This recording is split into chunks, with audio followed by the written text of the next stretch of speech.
ക്രിസ്തുവിൽ വാത്സല്യ സഹോദരങ്ങളെ, നിങ്ങൾക്കെല്ലാവർക്കും എൻ്റെ സ്നേഹവന്ദനം. നാം വലുവനായ ദൈവത്തിൻ്റെ സന്നിധിയിലാണ് അടുത്തു വന്നിരിക്കുന്നത്. ആ സന്നിധി ബോധത്തോടെ നമുക്കായിരിക്കാം. എല്ലാ മഹത്വവും പുകഴ്ചയും തിരുപാദപീഠത്തെങ്കിൽ അർപ്പിക്കുകയാണ്. സഹോദരങ്ങളെ, കഴിഞ്ഞ ദിവസം നമ്മൾ ചിന്തിച്ച ആ കാര്യത്തിൻ്റെ തുടർച്ചയെന്നോണം കുറച്ച് കാര്യങ്ങളും കൂടെ പറയാനായിട്ടാണ് താല്പര്യപ്പെടുന്നത്. കുറേ ആഴ്ചകളായി നാം ഒരുമിച്ച് കൂടുമ്പോൾ 2 പത്രോസ് 3:17 നിന്ന് ഒരു വാക്യം വായിച്ചുകൊണ്ട് മുൻപോട്ട് വരാറുണ്ട്. അതായത് പത്രോസ് ആ കാലഘട്ടത്തിലെ വിശുദ്ധന്മാരോട് പറയുന്ന ഒരു കാര്യമാണ്, അധർമ്മികളുടെ വഞ്ചനയിൽ കുടുങ്ങി സ്വന്തം സ്ഥിരത വിട്ട് വീണു പോകാതിരിക്കാൻ എല്ലാവരും സൂക്ഷിക്കണമെന്നുള്ളൊരു കാര്യം. ആ കാര്യം നമ്മൾ ഇങ്ങനെ എല്ലാ ആഴ്ചയിലും പറഞ്ഞുകൊണ്ടിരിക്കുകയാണ്. അപ്പോൾ പല നിലകളിൽ വഞ്ചനകളുണ്ട് നമ്മുടെ ചുറ്റും.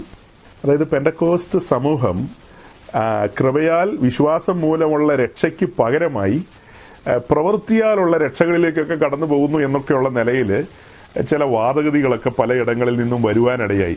അപ്പോൾ അതിനോടുള്ള ബന്ധത്തിൽ പെന്തക്കോസ്ത് സമൂഹത്തിൽ നിൽക്കുന്നവരായ നമ്മൾ അറിഞ്ഞതും മനസ്സിലാക്കിയതുമായ ആത്മീയ സത്യങ്ങൾ വിശുദ്ധ വചനത്തിൻ്റെ പിൻബലത്തിൽ പറയുകയായിരുന്നു.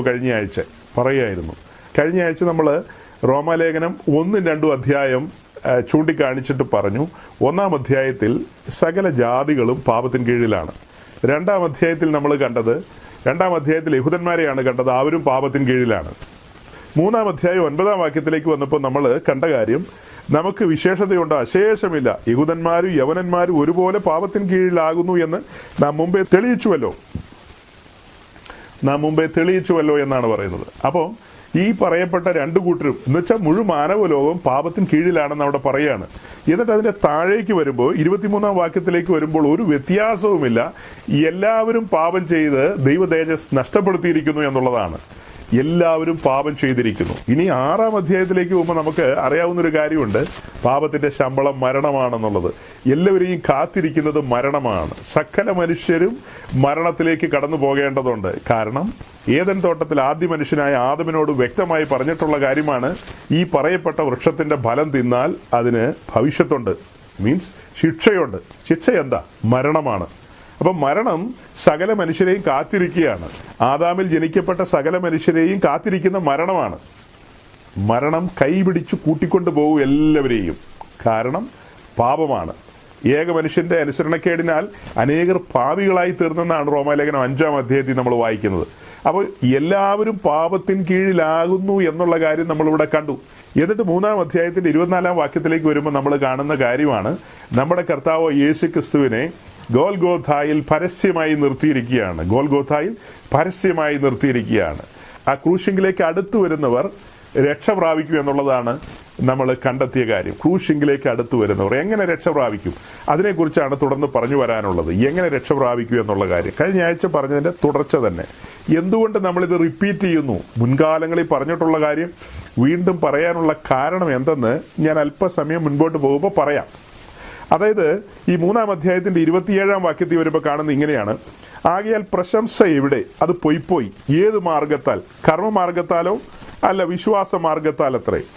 27-ാം വാക്യത്തിലേക്ക് വരുമ്പോൾ 2 മാർഗത്തെ നമ്മുടെ മുമ്പാകെ വെക്കുകയാണ്. ഒന്ന് കർമ്മമാർഗം, അതായത് ന്യായപ്രമാണത്തെയാണ് നമ്മൾ കാണുന്നത്. വലിയവനായ ദൈവം തന്നെയാണ് ഇസ്രായേലിന് ന്യായപ്രമാണം കൊടുത്തത്. ന്യായപ്രമാണത്തോടുള്ള ബന്ധത്തിൽ നമ്മൾ പഠിച്ചത് എന്താ, മനസ്സിലാക്കിയത് എന്താ? അത് ചെയ്യുന്നവൻ അതിനാൽ ജീവിക്കുമെന്നുള്ളതാണ്. രക്ഷയോടുള്ള ബന്ധത്തിൽ ആ കാലഘട്ടത്തിൽ ദൈവം വെച്ച വ്യവസ്ഥകളുണ്ട്, യാഗങ്ങളും മറ്റ് ഇത്യാദി കാര്യങ്ങളൊക്കെ. അതിന് പ്രകാരമാണ് അവരുടെ രക്ഷ അഥവാ വീണ്ടെടുപ്പ് സാധിപ്പിച്ചിരുന്നത് ആ കാലയളവിൽ. എന്നാൽ കാൽവറിക്ക് ശേഷം ധന്യനായ പൗലോസ്ലീഹ പറയാണ്, ആ മാർഗം അവസാനിച്ചിരിക്കുന്നു. ഇനി പ്രവൃത്തിയാലുള്ള രക്ഷയില്ല, കർമ്മമാർഗത്താൽ അല്ല രക്ഷ, ഇനി വിശ്വാസ മാർഗത്താൽ അത്രേ. വിശ്വാസത്താലാണ് നീതീകരിക്കപ്പെടുന്നത് എന്ന സൂചന അവിടെ കിട്ടുകയാണ്. റോമാലേഖനം 4-ാം അധ്യായത്തിലേക്ക് വരുമ്പോൾ നമ്മൾ കാണുന്നത് അബ്രഹാമിനെയാണ്. അബ്രഹാമിനെ മുൻനിർത്തിക്കൊണ്ടാണ് അവിടെ സംസാരിക്കുന്നത്.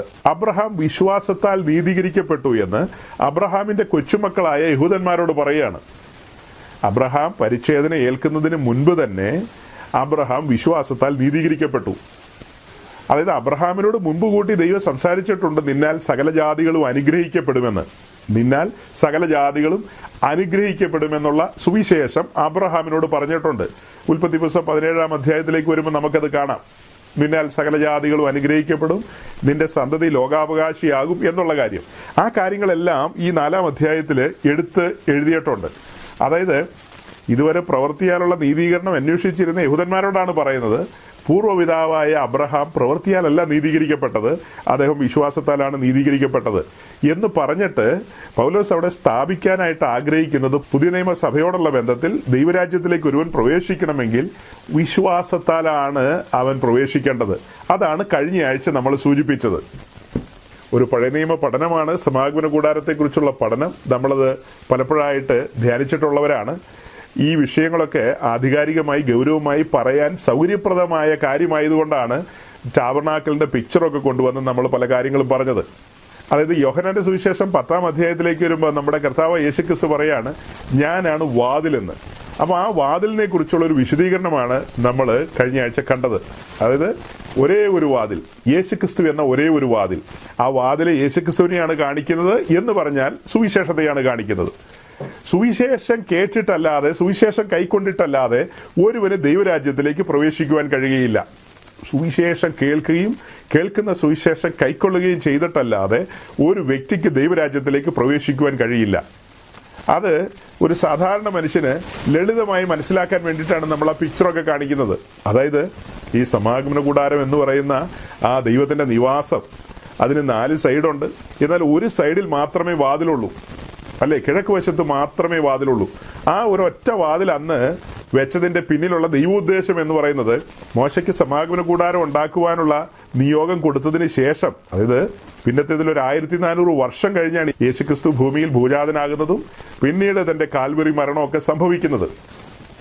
അപ്പോൾ അതിന് അത്രയും വർഷങ്ങൾക്ക് മുമ്പ് ജ്ഞാനികളിൽ ജ്ഞാനിയായ നമ്മുടെ വലിയവനായ ദൈവം ഈ കൂടാരത്തിന് ഒരു വാതിൽ മാത്രം വെച്ചു. പിന്നത്തേതിൽ തൻ്റെ പുത്രൻ ഈ യെരുശലേമിൽ നിന്നുകൊണ്ടും അല്ലെങ്കിൽ ഗലീലയിൽ നിന്നുകൊണ്ടൊക്കെ സംസാരിക്കേണ്ടതുണ്ട്, ഞാനാകുന്നു വാതിലെന്ന്. അതായത് ആ കാലഘട്ടത്തിൽ ഇസ്രായേലിൻ്റെ പുരോഹിതന്മാർക്ക് ദൈവത്തിൻ്റെ സന്നിധിയിലേക്ക് കടന്നു പോകാൻ ഒരേ ഒരു വാതിലേ ഉള്ളൂ. ആ ഒരു വാതിലിലൂടെയാണ് അകത്തേക്ക് പ്രവേശിക്കേണ്ടത്. പ്രവേശിച്ച് പുറത്തേക്ക് വരികയൊക്കെ ചെയ്യുന്നതിന് ആ ഒരു വാതിലേ ഉള്ളൂ. ആ ഒരു വാതിലിനെ മുൻനിർത്തിക്കൊണ്ടാണ് ഗഹനമായൊരു പഠനം പുതിയ നിയമത്തിൽ നമുക്ക് സാധ്യമാകുന്നത്. പുതിയ നിയമത്തിൽ സുവിശേഷത്തിൻ്റെ ആഴം നമുക്ക് വെളിപ്പെടുന്നത്. സുവിശേഷം നമ്മുടെ മുമ്പാകെ മറനീക്കി കൊണ്ടുവരുന്നത് ബലിപീഠത്തിൻ്റെ കാഴ്ചയാണ്, അഥവാ കാൽവറിയിലെ ക്രൂശിൻ്റെ കാഴ്ചയാണ്, അല്ലേ? സീരിയസ് ആയൊരു പഠനം അവിടെ വരികയാണ്. അപ്പം ഈ 3 അധ്യായത്തിലൂടെ നമ്മൾ കണ്ടത് സകല മനുഷ്യരും പാപികളാണെന്നുള്ള കാര്യമാണ്. 4-ാം അധ്യായത്തിലേക്ക് വന്നപ്പോൾ ഇസ്രായേലിൻ്റെ പിതാവും പിന്നെ വീണ്ടെടുക്കപ്പെട്ടവരായ ജാതികളിൽ നിന്ന് വന്നവരായ അവരുടെയൊക്കെ പിതാവ് എന്നുള്ള നിലയിൽ അറിയപ്പെടുന്നതാണ് അബ്രഹാം. അബ്രഹാം വിശ്വാസത്താൽ നീതീകരിക്കപ്പെട്ടു എന്ന കാര്യം അവിടെ സൂചിപ്പിക്കുകയാണ്. അത് സൂചിപ്പിച്ചിട്ട് 5-ാം അധ്യായത്തിലേക്ക് വരുമ്പോൾ, റോമാലേഖനം 5-ാം അധ്യായത്തിലേക്ക് വരുമ്പോൾ അതിന്റെ തുടക്കത്തിൽ നമ്മൾ കാണുന്നത് വിശ്വാസത്താൽ നീതീകരിക്കപ്പെട്ടിട്ട് നമ്മുടെ കർത്താവായ യേശുക്രിസ്തു മൂലം നമുക്ക് ദൈവത്തോട് സമാധാനമുണ്ട്. നാം നിൽക്കുന്ന ഈ കൃപയിലേക്ക് നമുക്ക് അവൻ മൂലം വിശ്വാസത്താൽ പ്രവേശനവും ലഭിച്ചിരിക്കുന്നു.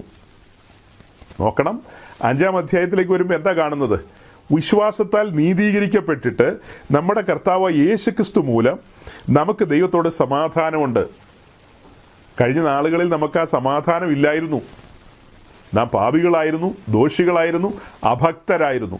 ഈ കാര്യങ്ങളെല്ലാമാണ് ഈ 5-ാം അധ്യായത്തിൽ പറയുന്നത്. ആ 5-ാം അധ്യായം ധ്യാനിക്കുമ്പോൾ ഇങ്ങനെ ഒത്തിരി കാര്യങ്ങളുണ്ട്. നാം ബലഹീനരായിരുന്നു. എഫീസ് ലേഖനം 2-ാം അധ്യായത്തിലേക്ക് വരുമ്പോൾ നാം അതിക്രമങ്ങളാലും പാപങ്ങളാലും മരിച്ചു കിടക്കുകയായിരുന്നു. ഇപ്പം ഇവിടെ വായിച്ചത് സമാധാനം ഉണ്ടെന്നാണ്.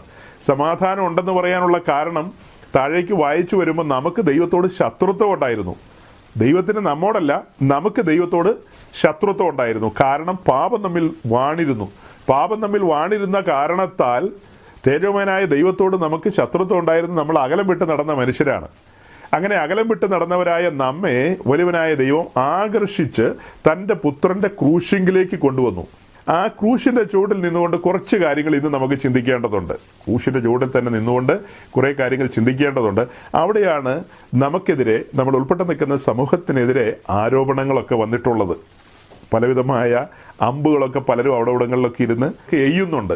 അപ്പോൾ അതിന് ഒരു കൊച്ചു മറുപടി എന്നോണമാണ് നമ്മൾ പറഞ്ഞു പോകുന്നത്. അപ്പോൾ തന്നെ നമ്മുടെ പ്രിയപ്പെട്ടവർക്ക് ഈ കാര്യങ്ങളൊക്കെ വീണ്ടും വീണ്ടും കേൾക്കുമ്പോൾ ഒന്നുകൂടെ വചനത്തിൽ ഉറയ്ക്കുവാനും നമ്മുടെ രക്ഷയുടെ ആ പൂർവ്വകാലം ഒന്നുകൂടി ഒന്ന് ഓർത്തെടുക്കുവാനും ആ ദിനങ്ങൾ നമ്മൾ അനുഭവിച്ച ആ സന്തോഷത്തിൽ തന്നെയാണോ ഇപ്പോൾ അതിൽ തുടരുന്നുണ്ടോ എന്നൊക്കെയുള്ളതൊന്ന് ചിന്തിക്കാനായിട്ട് സൗകര്യപ്രദമാണ് ഈ കാര്യങ്ങൾ.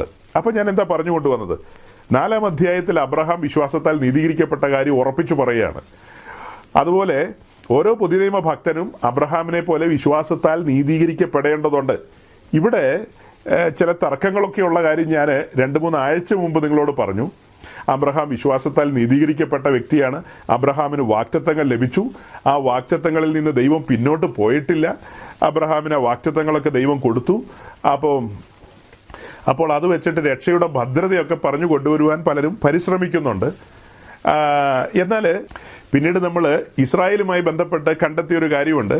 ഇതുപോലെ വിശ്വാസത്താൽ തന്നെ പെസഹായും ചോരത്തളി ആചരിച്ച് മിസ്രൈമിൽ നിന്ന് പുറപ്പെട്ട് ചെങ്കടലും കടന്ന് മരുഭൂമി വഴിയായി വാഗ്ദത്ത ദേശത്തേക്ക് യാത്രയായവരാണ് ഇസ്രായേൽ.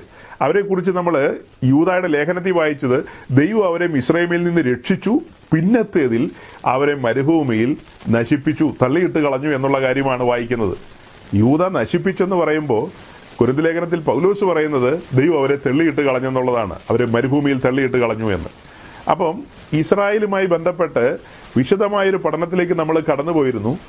അബ്രഹാമിനെ ദൈവം നീതീകരിച്ചു, വാഗ്ദത്തങ്ങൾ കൊടുത്തു, വാഗ്ദത്തങ്ങൾ നിവർത്തിച്ചു. ആ കാരണത്തെ മുൻനിർത്തിക്കൊണ്ടൊരു പുതിയ നിയമ ക്രിസ്ത്യാനിക്ക് ദൈവം തന്ന വാഗ്ദത്തവും നിത്യജീവനും അത് നമ്മിലുണ്ട്. അതുകൊണ്ട് നിശ്ചയമായും നമ്മൾ എങ്ങനെ ഏതിലേക്ക് കറങ്ങിയിട്ട് വന്നാൽ പോലും ആ രക്ഷയിൽ നമ്മളുണ്ട്, ആ രക്ഷയുടെ ഭദ്രതയിലാണ് എന്ന് സ്ഥാപിക്കാൻ ശ്രമിച്ചു കഴിഞ്ഞാൽ അത് ഒരു അബദ്ധോപദേശമായി പോകുമെന്നുള്ളതാണ് നമ്മൾ കണ്ടെത്തിയത്. അബ്രഹാമിനെ കുറിച്ച് ഈ 4-ാം അധ്യായത്തിൽ നിന്നും മറ്റു ഭാഗങ്ങളിൽ നിന്നും വിസ്തരിച്ച് പറയുന്ന പ്രിയപ്പെട്ടവർ മനസ്സിലാക്കേണ്ടത്, ഇസ്രായേലിനെ കുറിച്ചും പറയേണ്ട ആ കാര്യങ്ങൾ. ഇസ്രായേലിനെ കുറിച്ച് പറയുമ്പോൾ മൗനമാകുന്നത് എങ്ങനെയാണ്? ഇപ്പൊ ഇസ്രായേലിനെ കുറിച്ച് പറയാൻ ശ്രമിക്കുമ്പോൾ അത്തരക്കാരെല്ലാം പറഞ്ഞു വരുന്നത് എങ്ങനെയാ?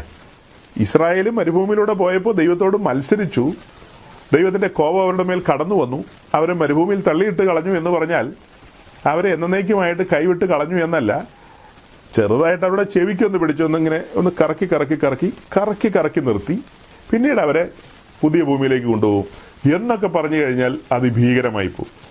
നമ്മൾ അവിടെ കാണുന്ന ചില പ്രിയപ്പെട്ടവരുണ്ട്. കോരഹിനെ കാണാം, അതുപോലെ ദാദാനും അബീറാമിനെ കാണാം, അങ്ങനെ പലരെയും കാണാം. അവരൊക്കെ ഭൂമി വായി വളർന്ന് കീഴോട്ട് പോയ ആൾക്കാരാണ്. നേരെ ഡയറക്റ്റ് ബോർഡിംഗ് പാസ് കിട്ടിയ ആൾക്കാരാണ്.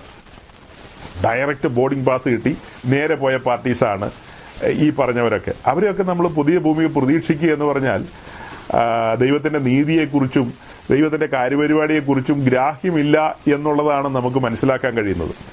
ഓക്കെ, അപ്പം നമ്മൾ 5-ാം അധ്യായത്തിൻ്റെ തുടക്കത്തിൽ എന്താ പറഞ്ഞത്? വിശ്വാസത്താൽ നീതീകരിക്കപ്പെട്ടിട്ട് നമ്മുടെ കർത്താവ് യേശുക്രിസ്തു മൂലം നമുക്ക് ദൈവത്തോട് സമാധാനമുണ്ട്.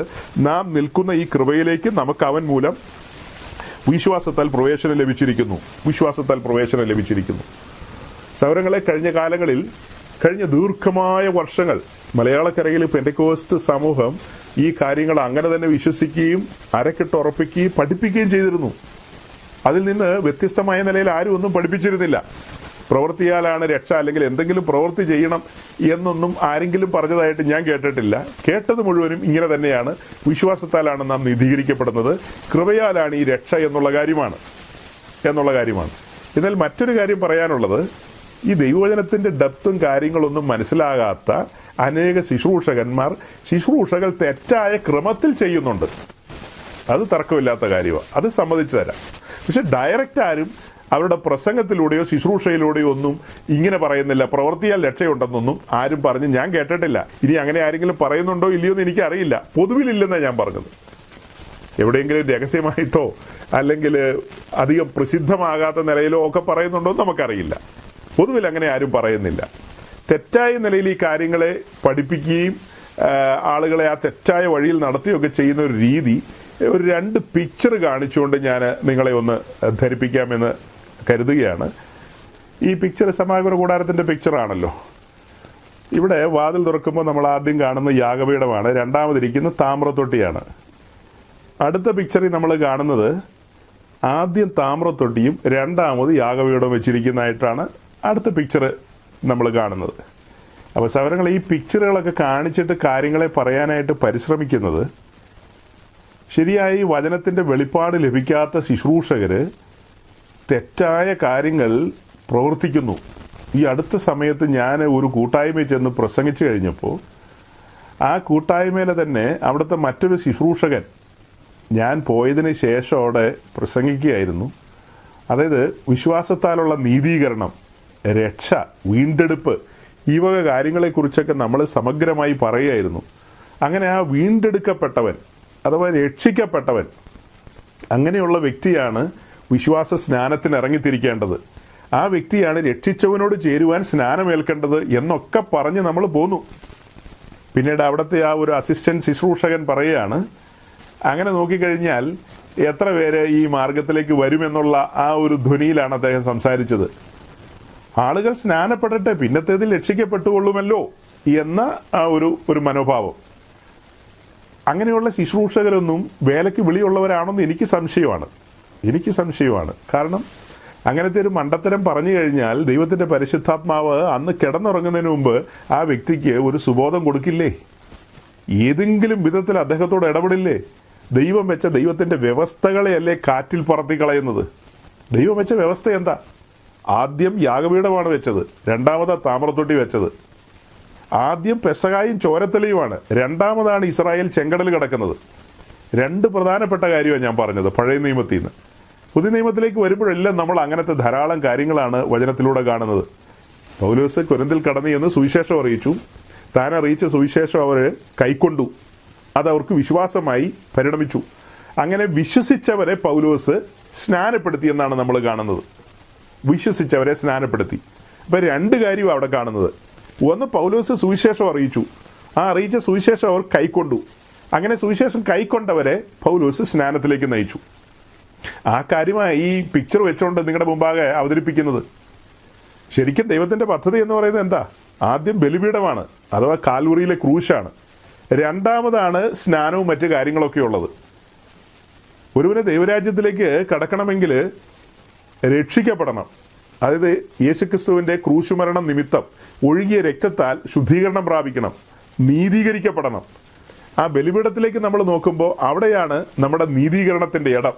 ഇപ്പം നമ്മൾ റോമാലേഖനം 5:1 വായിച്ചില്ലേ? വിശ്വാസത്താൽ നീതീകരിക്കപ്പെട്ടിട്ട് നമ്മുടെ കർത്താവായ യേശുക്രിസ്തു മൂലം നമുക്ക് ദൈവത്തോട് സമാധാനമുണ്ട്. അത് കഴിഞ്ഞിട്ട് എന്താ കണ്ടത്? നാം നിൽക്കുന്ന ഈ കൃപയിലേക്ക് അവൻ മൂലം നമുക്ക് വിശ്വാസത്താൽ പ്രവേശനം ലഭിച്ചു. അപ്പം വിശ്വാസത്താൽ നാം ദൈവരാജ്യത്തിലേക്ക് പ്രവേശിച്ചു എന്ന് പറയുമ്പോൾ ഈ വിശ്വാസത്തിലേക്ക് നമ്മെ നയിച്ചത് ക്രിസ്തുവിൻ്റെ വചനമാണ്. റോമാലേഖനത്തിൽ തന്നെ നമ്മളത് വായിക്കുന്നുണ്ട്. വിശ്വാസം കേൾവിയാലും കേൾവി ക്രിസ്തുവിൻ്റെ വചനത്താലും വരുന്നു എന്ന്. വചനം കേട്ടുകൊണ്ടിരുന്നപ്പോൾ അഥവാ സുവിശേഷം കേട്ടുകൊണ്ടിരുന്നപ്പോൾ അത് നമ്മുടെ ഉള്ളിൽ വിശ്വാസമായി പരിണമിച്ചു. അതിന് നമ്മൾ കഴിഞ്ഞ നാളുകളിൽ പറഞ്ഞുകൊണ്ടിരുന്ന മനോഹരമായ ചില വാക്കുകളുണ്ട്. അതായത് പാപികളും ദോഷികളുമായിരുന്ന നാം, ദൈവത്തിൽ നിന്ന് അകന്ന് സഞ്ചരിച്ചിരുന്ന നമ്മെ വലുവനായ ദൈവം നമ്മെ തൻ്റെ പുത്രൻ്റെ ക്രൂശിങ്കിലേക്ക് അടുപ്പിക്കുകയാണ്. ഇതൊക്കെ പല ആവർത്തി പറഞ്ഞിട്ടുള്ളതാണ്, ഞാൻ വീണ്ടും പറയുകയാണ്. അങ്ങനെ പിതാവായ ദൈവം നമ്മെ ആകർഷിക്കുന്നു, അങ്ങനെ ക്രൂശിങ്കിലേക്ക് നമ്മെ കൊണ്ടുവരുന്നു. അവിടെ പരിശുദ്ധാത്മാവ് നമുക്ക് പാപത്തെക്കുറിച്ചും നീതിയെക്കുറിച്ചും ന്യായവിധിയെക്കുറിച്ചുമുള്ള ബോധം വരുത്തി. പരിശുദ്ധാത്മാവ് നമുക്ക് ബോധം വരുത്തി. അവിടെ നമ്മൾ കണ്ടെത്തിയ മറ്റൊരു കാര്യമാണ്, പരിശുദ്ധാത്മാവ് പാഴുശൂന്യവുമായിരുന്ന നമ്മുടെ ജീവിതങ്ങളിൽ പരിവർത്തിച്ചുകൊണ്ടിരിക്കുകയായിരുന്നു. അങ്ങനെ പരിവർത്തിച്ചുകൊണ്ടിരിക്കുന്ന സമയം, അതായത് നാം സുവിശേഷം കേട്ടുകൊണ്ടിരിക്കുകയാണ്. അങ്ങനെ സുവിശേഷം കേട്ടുകൊണ്ടിരിക്കുമ്പോൾ ആ പരിശുദ്ധാത്മാവിൻ്റെ പരിവർത്തനം നമ്മിൽ സംഭവിക്കുകയാണ്. അങ്ങനെ പരിശുദ്ധാത്മാവിൻ്റെ പരിവർത്തനം സംഭവിക്കുമ്പോഴാണ് പാപത്തെക്കുറിച്ചും നീതിയെക്കുറിച്ചും ന്യായവിധിയെക്കുറിച്ചും ഒക്കെയുള്ള ബോധം വരുന്നത്. സഹോദരങ്ങളെ, ഈ പിക്ചറൊക്കെ വെച്ചിട്ട് നമ്മൾ ഇത് മനോഹരമായ നിലയിൽ ഇങ്ങനെ അവതരിപ്പിക്കുമ്പോൾ ഈ കാര്യങ്ങളെക്കുറിച്ച് അറിയാത്ത പലരും മനുഷ്യരെ ഡയറക്റ്റ് സ്നാനത്തിലേക്ക് കൊണ്ടുവന്ന് ദൈവരാജ്യത്തിൽ പ്രവേശിപ്പിക്കാമെന്ന് ചിന്തിക്കുന്നവരുണ്ട്, ശുശ്രൂഷകർ. അത് മൗഢ്യമായ, അത് തെറ്റായൊരു ചിന്തയാണ്. അത് ദൈവവചനത്തിൻ്റെ വ്യവസ്ഥയിലുള്ള കാര്യങ്ങളല്ല. അത് പിശാചിന് ഇടം കൊടുക്കുന്ന ഒരു അവസ്ഥയാണ് എന്നുള്ളതാണ് നമ്മൾ കഴിഞ്ഞ നാളുകളിൽ കണ്ടെത്തിയിട്ടുള്ളത്. എന്നാൽ ഞാൻ കഴിഞ്ഞ ദിവസങ്ങളിൽ പലരിൽ നിന്നും കേട്ടൊരു കാര്യമാണ്, പെന്തക്കോസ്ത് സമൂഹം പ്രവൃത്തിയാലുള്ള രക്ഷയാണ് ഇന്ന് കാട്ടിക്കൂട്ടിക്കൊണ്ടിരിക്കുന്നത്. അവർക്ക് ശരിയായ നിലയിൽ ഈ കാര്യങ്ങളെ മനസ്സിലായിട്ടില്ല. അപ്പം 4-ാം നൂറ്റാണ്ടിലുണ്ടായ ഒരു ഹെരസിയായിരുന്നു പെലേജിനിസം എന്ന് പറയുന്നത്. പെലേജിയൻ എന്ന് പറയുന്ന ബ്രിട്ടീഷ് വംശജനായ ഒരു തിയോളജിയൻ ആ സമയത്ത് കൊണ്ടുവന്ന ചില ആശയങ്ങളുണ്ട്. അതായത് അദ്ദേഹത്തിൻ്റെ കാലം എന്ന് പറയുന്നത് ഏകദേശം AD 354 മുതലുള്ളൊരു കാലമാണ്. അദ്ദേഹം കൊണ്ടുവന്ന ഒരു ആശയം, രക്ഷയ്ക്ക് കൃപയുടെ ആവശ്യമില്ല. നാം എങ്ങനെയാണ് പറയുന്നത്? കൃപയാലാണ് രക്ഷ എന്നുള്ളതാണ്, കൃപയാലാണ് രക്ഷ എന്നുള്ളതാണ്. എന്നാൽ അദ്ദേഹം പറയുന്നത് രക്ഷയ്ക്ക് കൃപയുടെ ആവശ്യമൊന്നുമില്ല. അതായത് നമ്മുടെ ഒരു എഫേർട്ടും പിന്നീട് മോശയാൽ ലഭിക്കപ്പെട്ട പ്രമാണങ്ങളും യേശുക്രിസ്തുവിൻ്റെ ടീച്ചിങ്സും യേശുക്രിസ്തുവിൻ്റെ ഉപദേശങ്ങളും ഇതെല്ലാം കൂടെ കൂടിച്ചേർന്ന് കഴിഞ്ഞാൽ നമുക്ക് രക്ഷയിലേക്ക് പ്രവേശിക്കാമെന്നുള്ളതാണ് അദ്ദേഹം കൊണ്ടുവന്ന ആശയം. എങ്ങനെയാണ് അദ്ദേഹം കൊണ്ടുവന്നത്? അതായത് നമ്മുടെ എഫേർട്ടുണ്ട്, പിന്നീട് മോശയുടെ പ്രമാണങ്ങളൊക്കെ അംഗീകരിക്കേണ്ടതുണ്ട്, ആ പ്രമാണങ്ങളൊക്കെ പാലിക്കണം. അതുപോലെ തന്നെ യേശുക്രിസ്തു പഠിപ്പിച്ച ടീച്ചിങ്സും കാര്യങ്ങളും ഒക്കെ, ഉപദേശങ്ങളൊക്കെ, അതും നമ്മൾ ഏറ്റെടുത്തുകൊണ്ട് അതിൻ പ്രകാരം മുൻപോട്ട് ചലിച്ചു കഴിഞ്ഞാൽ നമുക്ക് രക്ഷയിൽ എത്തിച്ചേരാമെന്നുള്ളതാണ് പെലേജിയൻ കൊണ്ടുവന്ന ആശയം. ആ ആശയത്തെ ആ സമയങ്ങളിൽ വലിയ പങ്ക് ആളുകളും എതിർത്തിരുന്നു, അദ്ദേഹത്തിൻ്റെ ആശയത്തെ. ആ ആശയത്തെ, പെലേജിയൻ കൊണ്ടുവന്ന ആശയത്തെ വലിയ പങ്ക് ആളുകളും എതിർത്തിരുന്നു. പിന്നത്തേതിൽ കാർത്തേജിൽ കൂടിയ സിനഡിൽ വെച്ച്, ആ കൗൺസിലിൽ വെച്ച് ഈ പെലേജിയൻ്റെ ആശയങ്ങളെ ആദിമസഭ തള്ളിക്കളഞ്ഞിരുന്നു. അതായത് 4-ാം നൂറ്റാണ്ടിൽ തന്നെ അദ്ദേഹത്തിൻ്റെ ആശയത്തെ തള്ളിക്കളഞ്ഞിരുന്നു. അതായത് 4-ാം നൂറ്റാണ്ടിൽ തന്നെ അദ്ദേഹത്തിൻ്റെ ആശയത്തെ തള്ളിക്കളഞ്ഞിരുന്നു. എന്നാൽ ഈ കാര്യങ്ങൾ അങ്ങ് പൂർണ്ണമായിട്ട് നിലച്ചു പോയിരുന്നില്ല. പിന്നീട് കുറേ കാലം കഴിഞ്ഞിട്ട് 5-ാം നൂറ്റാണ്ടിലേക്ക് വന്നപ്പോൾ ഈ കാര്യങ്ങളൊക്കെ നിലച്ചു പോയെങ്കിലും പിന്നീട് 5-ാം നൂറ്റാണ്ടിലേക്ക് വന്നപ്പോൾ ഈ പെലേജിനിസം വേറെ കുപ്പായൊക്കെ ഇട്ടുകൊണ്ട് വീണ്ടും രംഗത്തേക്ക് വന്നു. അതിന് സെമി പെലേജിനിസം എന്നാണ് പറയുന്നത്, സെമി പെലേജിനിസം. അപ്പോൾ ഈ പെലേജിനിസം ഈ സെമി പെലേജിനിസം എന്ന് പറഞ്ഞു കഴിഞ്ഞാൽ അവർ പറഞ്ഞുകൊണ്ടുവന്ന ആശയം ആ സമയത്ത് AD 5-ാം നൂറ്റാണ്ടിൽ, AD 5-ാം നൂറ്റാണ്ടിൽ വീണ്ടും ഈ സെമി പെലേജിനിസം എന്ന് പറയുന്ന ആശയം വന്നു. അവർ പറഞ്ഞുകൊണ്ടുവരുന്നത് കൃപ ആവശ്യമാണ്, രക്ഷയ്ക്ക് കൃപ ആവശ്യമാണ്. എന്നാൽ രക്ഷിക്കപ്പെട്ടതിന് ശേഷം കൃപയുടെ ആവശ്യമില്ല. പിന്നെ കൃപയില്ലേലും നമുക്ക് മുൻപോട്ട് പോകാം, നമ്മുടെ പ്രവൃത്തിയാൽ നമുക്ക് നമ്മുടെ രക്ഷയുടെ പൂർത്തീകരണത്തിലേക്ക് വരാം, നമുക്കങ്ങനെ നിത്യത കൈവശമാക്കാം എന്നുള്ളൊരാശയമാണ് ആ സമയങ്ങളിൽ വെളിപ്പെട്ടു വന്നത്. അപ്പോൾ ആ ഒരു ചിന്തയാണ് ഇന്ന് പെന്തക്കോസ്ത് സമൂഹത്തെ ഭരിക്കുന്നതെന്നാണ് തൽപര കക്ഷികൾ പറഞ്ഞു വരുന്നത്. അതായത് പെന്തക്കോസ്ത് സമൂഹം ഏതൊക്കെയോ പ്രവൃത്തികളൊക്കെ ചെയ്യുന്നു, എന്തൊക്കെയോ കാര്യങ്ങൾക്ക് വേണ്ടി നെട്ടോട്ടം ഓടുന്നു, പരക്കം പായുന്നു. ആദ്യത്തെ പ്രവൃത്തി ചെയ്യുക, പിന്നെ അതുപോലെ പല കാര്യങ്ങളും. പിന്നെ ഈ പെന്തക്കോസ്ത് സമൂഹത്തിനിടയിൽ കേൾക്കുന്നൊരു കാര്യമാണ്, രക്ഷിക്കപ്പെടണമെങ്കിൽ ഓർണമെന്റ്സ് ഒന്നും പാടില്ല. അങ്ങനെയുള്ള ഒരു തരിയെങ്കിലും അവരുടെ ശരീരത്തിൽ എവിടെയെങ്കിലും ഒക്കെ ഉണ്ടെങ്കിൽ രക്ഷയുടെ കാര്യത്തിൽ സന്ദേഹമാണ് എന്നൊക്കെയാണ് ഇവർ പഠിപ്പിക്കുന്നതെന്നാണ് മാലോകരോട് ഇത്തരക്കാർ പറഞ്ഞുകൊണ്ട് വരുന്നത്. ഞാൻ അത്ഭുതപ്പെട്ടു പോയി. ഇങ്ങനെയൊക്കെയുള്ള കാര്യങ്ങൾ അനേകർ കേട്ടിട്ടിരിക്കുക. ഞാനിത് ഒരാളിൽ നിന്നല്ല കേട്ടത്, പലരിൽ നിന്നും ഈ കാര്യങ്ങളെ കേട്ടപ്പോഴാണ് അത്ഭുതം തോന്നിയത്. നമ്മുടെ പെന്തക്കോസ്ത് സമൂഹത്തിലെ പ്രധാനപ്പെട്ട ശുശ്രൂഷകരൊന്നും അറിയുന്നില്ല ഇങ്ങനെയൊക്കെയുള്ള കാറ്റുകളും കൊടുങ്കാറ്റുകളും ഒക്കെ ഇതിനിടയിൽ അടിച്ചു പോകുന്നുണ്ടെന്ന്. പ്രവൃത്തിയാലാണ് രക്ഷ എന്നുള്ളത് ആരെങ്കിലുമൊക്കെ എവിടെയെങ്കിലും പറഞ്ഞായിട്ട് ഞാനിന്നുവരെ കേട്ടിട്ടില്ല, എന്തെങ്കിലും പ്രവൃത്തിയൊക്കെ ചെയ്യണമെന്നുള്ളൊരു രീതിയിൽ. അപ്പോൾ സൗരങ്ങളെ, ഈ പിക്ചറിലെ ആദ്യത്തെ പിക്ചറിൽ നിങ്ങൾ നോക്കുമ്പോൾ, വാതിൽ തുറക്കുമ്പോൾ നമ്മൾ ആദ്യം കാണുന്നത് ബലിപീഠമാണ്. ആ ബലിപീഠം എന്ന് പറയുന്നത് നമ്മെ സംബന്ധിച്ച് ഇന്ന് അക്ഷരികമായൊരു ബലിപീഠമില്ല, കാൽവറിയിലെ ക്രൂശിനെയാണ് ആ ബലിപീഠം റെപ്രസെന്റ് ചെയ്യുന്നത്. ആ ബലിപീഠത്തിലേക്ക് നോക്കുമ്പോൾ നിങ്ങൾ കാൽവറിയിലെ ക്രൂശിനെയാണ് കാണേണ്ടത്. അവിടെയാണ് രക്ഷാകരമായ ദൈവകൃപ ഉദിച്ചത്. ഈ ക്രൂശിലേക്ക് നമ്മൾ നോക്കുമ്പോൾ, അഥവാ ബലിപീഠത്തിലേക്ക് നോക്കുമ്പോൾ നാം കാണുന്നത് രക്ഷാകരമായ ദൈവകൃപയാണ്. തീത്തോസ് 2:11 വായിച്ചേ. സകല മനുഷ്യർക്കും രക്ഷാകരമായ ദൈവകൃപ ഉദിച്ചുവല്ലോ. സകല മനുഷ്യർക്കും രക്ഷാകരമായ ദൈവകൃപ ഉദിച്ചല്ലോ എന്ന്. ആ ദൈവകൃപ ഉദിച്ചു നിൽക്കുന്ന കാഴ്ചയാണ് ഈ ബലിപീഠത്തിലേക്ക് നോക്കുമ്പോൾ നമ്മൾ കാണുന്നത്. ബലിപീഠത്തിലേക്ക് നോക്കുമ്പോൾ നമ്മൾ എന്താ കാണുന്നത്? ദൈവത്തിന്റെ സ്നേഹത്തിന്റെ ആഴമൊന്നുമല്ല അവിടെ നമ്മൾ കാണുന്നത്, അവിടെ കൃപയാണ് നമ്മൾ ദർശിക്കുന്നത്. ബലിപീഠത്തിൽ എന്താ നമ്മൾ ദർശിക്കുന്നത്? കൃപയാണ്. എന്നാൽ അനേക പാട്ടുകൾ നമ്മൾ കേൾക്കാറുണ്ട്, ക്രൂശിൽ കണ്ടു നിൻ സ്നേഹത്തെ എന്നൊക്കെ പറഞ്ഞുകൊണ്ടുള്ളത്. ശരിക്കും ആ ദൈവസ്നേഹത്തിന്റെ ആഴം നമ്മൾ കണ്ടത് ബത്ലഹേമിലാണ്. എന്താ ബത്ലഹേമിന്റെ പ്രത്യേകത? അതായത് മഹത്വത്തിൽ വസിച്ച പുത്രൻ മഹത്വം വെടിഞ്ഞ് ഈ താണഭൂമിയിലേക്ക് ഇറങ്ങി വന്ന് തൻ്റെ സൃഷ്ടിയായ ഒരു സ്ത്രീയുടെ ഗർഭപാത്രത്തിലേക്ക് ചുരുങ്ങി ഇറങ്ങി വന്നൊരു കാഴ്ചയെക്കുറിച്ച് കഴിഞ്ഞ ആഴ്ച ഞാൻ സൂചിപ്പിച്ചു. അതിനെക്കുറിച്ച് പറയുമ്പോൾ നമ്മൾ എങ്ങനെയാ പഠിക്കേണ്ടതും മനസ്സിലാക്കേണ്ടതും? നമ്മെ തേടി വന്ന ആ ഒരു സ്നേഹം, അല്ലേ? പാപികളും ദോഷികളും അഭക്തരുമായിരുന്ന നമ്മെ തേടി വരികയാണ് വലിയവനായ ദൈവം. നമ്മെ കൈവിട്ട് കളയല്ല. മനുഷ്യവർഗത്തെ തേടി വരുന്ന ആ ഒരു വരവ്, വെയിലാറിയ സമയത്ത് ആദമിനെ തേടി വന്നില്ലേ? ആദമേ നീ എവിടെ എന്നൊരു ചോദ്യം ചോദിച്ചു. കാലങ്ങൾക്ക് ശേഷം അതേ സ്വരം നമ്മൾ പിന്നെയും കേൾക്കുകയാണ്. അബ്രാമേ എന്നുള്ളൊരു വിളി നമ്മൾ കേൾക്കുകയാണ്. അതായത് അബ്രാം വലിയവനായ ദൈവത്തെക്കുറിച്ച് ഒരു ചിന്തയില്ലാതിരിക്കുന്ന കാലത്ത് അബ്രഹാമിനെ തേടി വരികയാണ് ആ ശബ്ദം. അങ്ങനെ അബ്രഹാമിനെ പേർ ചൊല്ലി വിളിച്ചിറക്കുകയാണ്. കാണിപ്പാനിരിക്കുന്ന ദേശത്തേക്ക് തന്നെ കൂട്ടിക്കൊണ്ടു പോവുകയാണ്. ദൈവം മുൻകൈയെടുത്ത് വന്ന് അബ്രഹാമിനെ വിളിച്ചിറക്കുകയാണ്. അങ്ങനെയാണ് അബ്രഹാമിനെ ആ ദൈവത്തിൻ്റെ രക്ഷണീയ പദ്ധതിയിലേക്ക് കൊണ്ടുവരുന്നത്. അതുപോലെ നമ്മുടെ രക്ഷയോടുള്ള ബന്ധത്തിലും പറഞ്ഞു വരുന്നത്, കർത്താവ് നമ്മെ സ്നേഹിച്ചുകൊണ്ട് നമ്മെ പിതാവായ ദൈവത്തോട് നിരപ്പിക്കുവാൻ വേണ്ടി ഭൂമിയിലേക്ക് താണിറങ്ങി വന്നു. തന്നെത്താൻ താഴ്ത്തി, തന്നെത്താൻ ഒഴിച്ച് താണിറങ്ങി വന്നു. അത് നമ്മെ സ്നേഹിച്ചുകൊണ്ടാണ്. ദൈവസ്നേഹത്തിൻ്റെ ആഴമാണ് നമ്മൾ അവിടെ കാണുന്നത്. സ്വർഗത്തിലും ഒതുങ്ങാത്തവൻ തൻ്റെ സൃഷ്ടിയുടെ ഉള്ളിലേക്ക് ചുരുങ്ങി വന്ന ആ ഒരു വരവ് അത്രത്തോളം താഴ്ത്തി എന്നുള്ളതാണ് അവിടെ കാണുന്നത്. അതേസമയം ഈ ബലിപീഠം മുൻപിൽ വെച്ചിട്ട് ഇവിടെ നമ്മൾ രക്ഷാകരമായ ദൈവകൃപയാണ് ദർശിച്ചതെന്ന് പറയുമ്പോൾ അതെങ്ങനെയാണ് നമ്മൾ പഠിക്കുന്നത്? നാം പാപത്തിൻ്റെ പടുകുഴിയിൽ കിടക്കുകയായിരുന്നു. പാപത്തിൻ്റെ പടുകുഴിയിൽ, അല്ലേ, മുങ്ങി താണുകൊണ്ടിരിക്കുകയായിരുന്നു. ആ നാശകരമായ കുഴിയിലും കുഴഞ്ഞ ചേറ്റിലും കിടന്ന് കുഴഞ്ഞു മറിയായിരുന്നു പാപം നിമിത്തം. ഒരു കണ്ണിനും അലിവ് തോന്നാതെ നാം അങ്ങനെ കിടക്കുമ്പോൾ സുവിശേഷം നമ്മെ തേടി വരികയാണ്.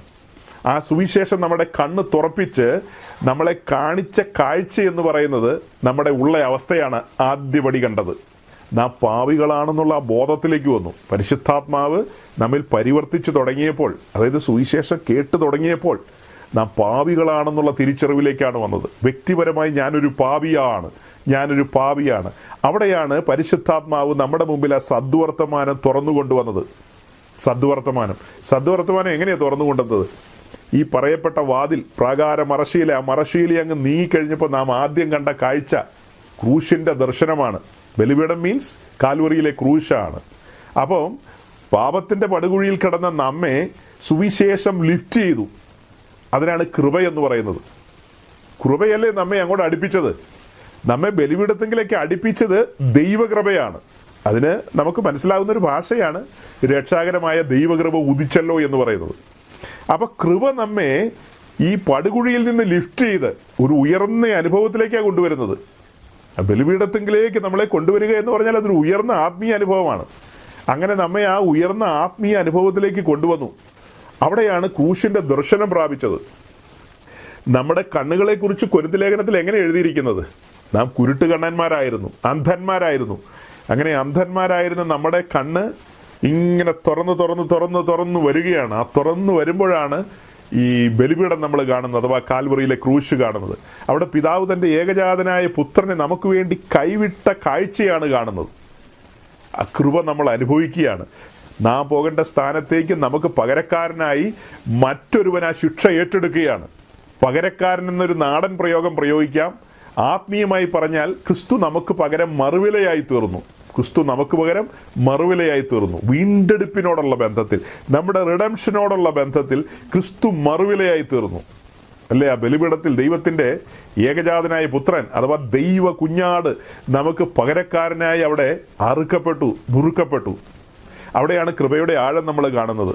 എന്നുവെച്ചാൽ നാം നുറുങ്ങേണ്ട സ്ഥാനത്ത് നാം അനുഭവിക്കേണ്ട ശിക്ഷ നമുക്ക് പകരക്കാരനായി ക്രിസ്തു അനുഭവിച്ചു. അതിനാണ് കൃപ എന്ന് പറയുന്നത്. നമ്മെ അതിൽ നിന്ന് പുറത്തു കൊണ്ടുവന്നു. ഇപ്പം നാം അനുഭവിക്കുന്ന ഈ രക്ഷയുണ്ടല്ലോ, അത് അർഹതയില്ലാത്ത സ്ഥാനത്താണ് അത് ലഭിച്ചിരിക്കുന്നത്. അർഹതയില്ലാത്ത സ്ഥാനത്ത്. അതുകൊണ്ടാണ് കൃപയുടെ ആഴമാണ് നമ്മളവിടെ കണ്ടെത്തുന്നതെന്ന് പറയുന്നത്. ക്രൂശിൽ എന്താ കണ്ടത്? കൃപയുടെ ആഴമാണ്. നാം അനുഭവിക്കേണ്ട ശിക്ഷ നമുക്ക് പകരക്കാരനായി ക്രിസ്തു അനുഭവിക്കുകയാണ് അവിടെ. ഇപ്പം ഈ പറഞ്ഞ സെമി പെലേജിയനിസം അനുസരിച്ചാണെങ്കിൽ രക്ഷിക്കപ്പെടുവാൻ കൃപ ആവശ്യമാണ്. അത് കഴിഞ്ഞാൽ പിന്നീട് കൃപയുടെ ആവശ്യമില്ല.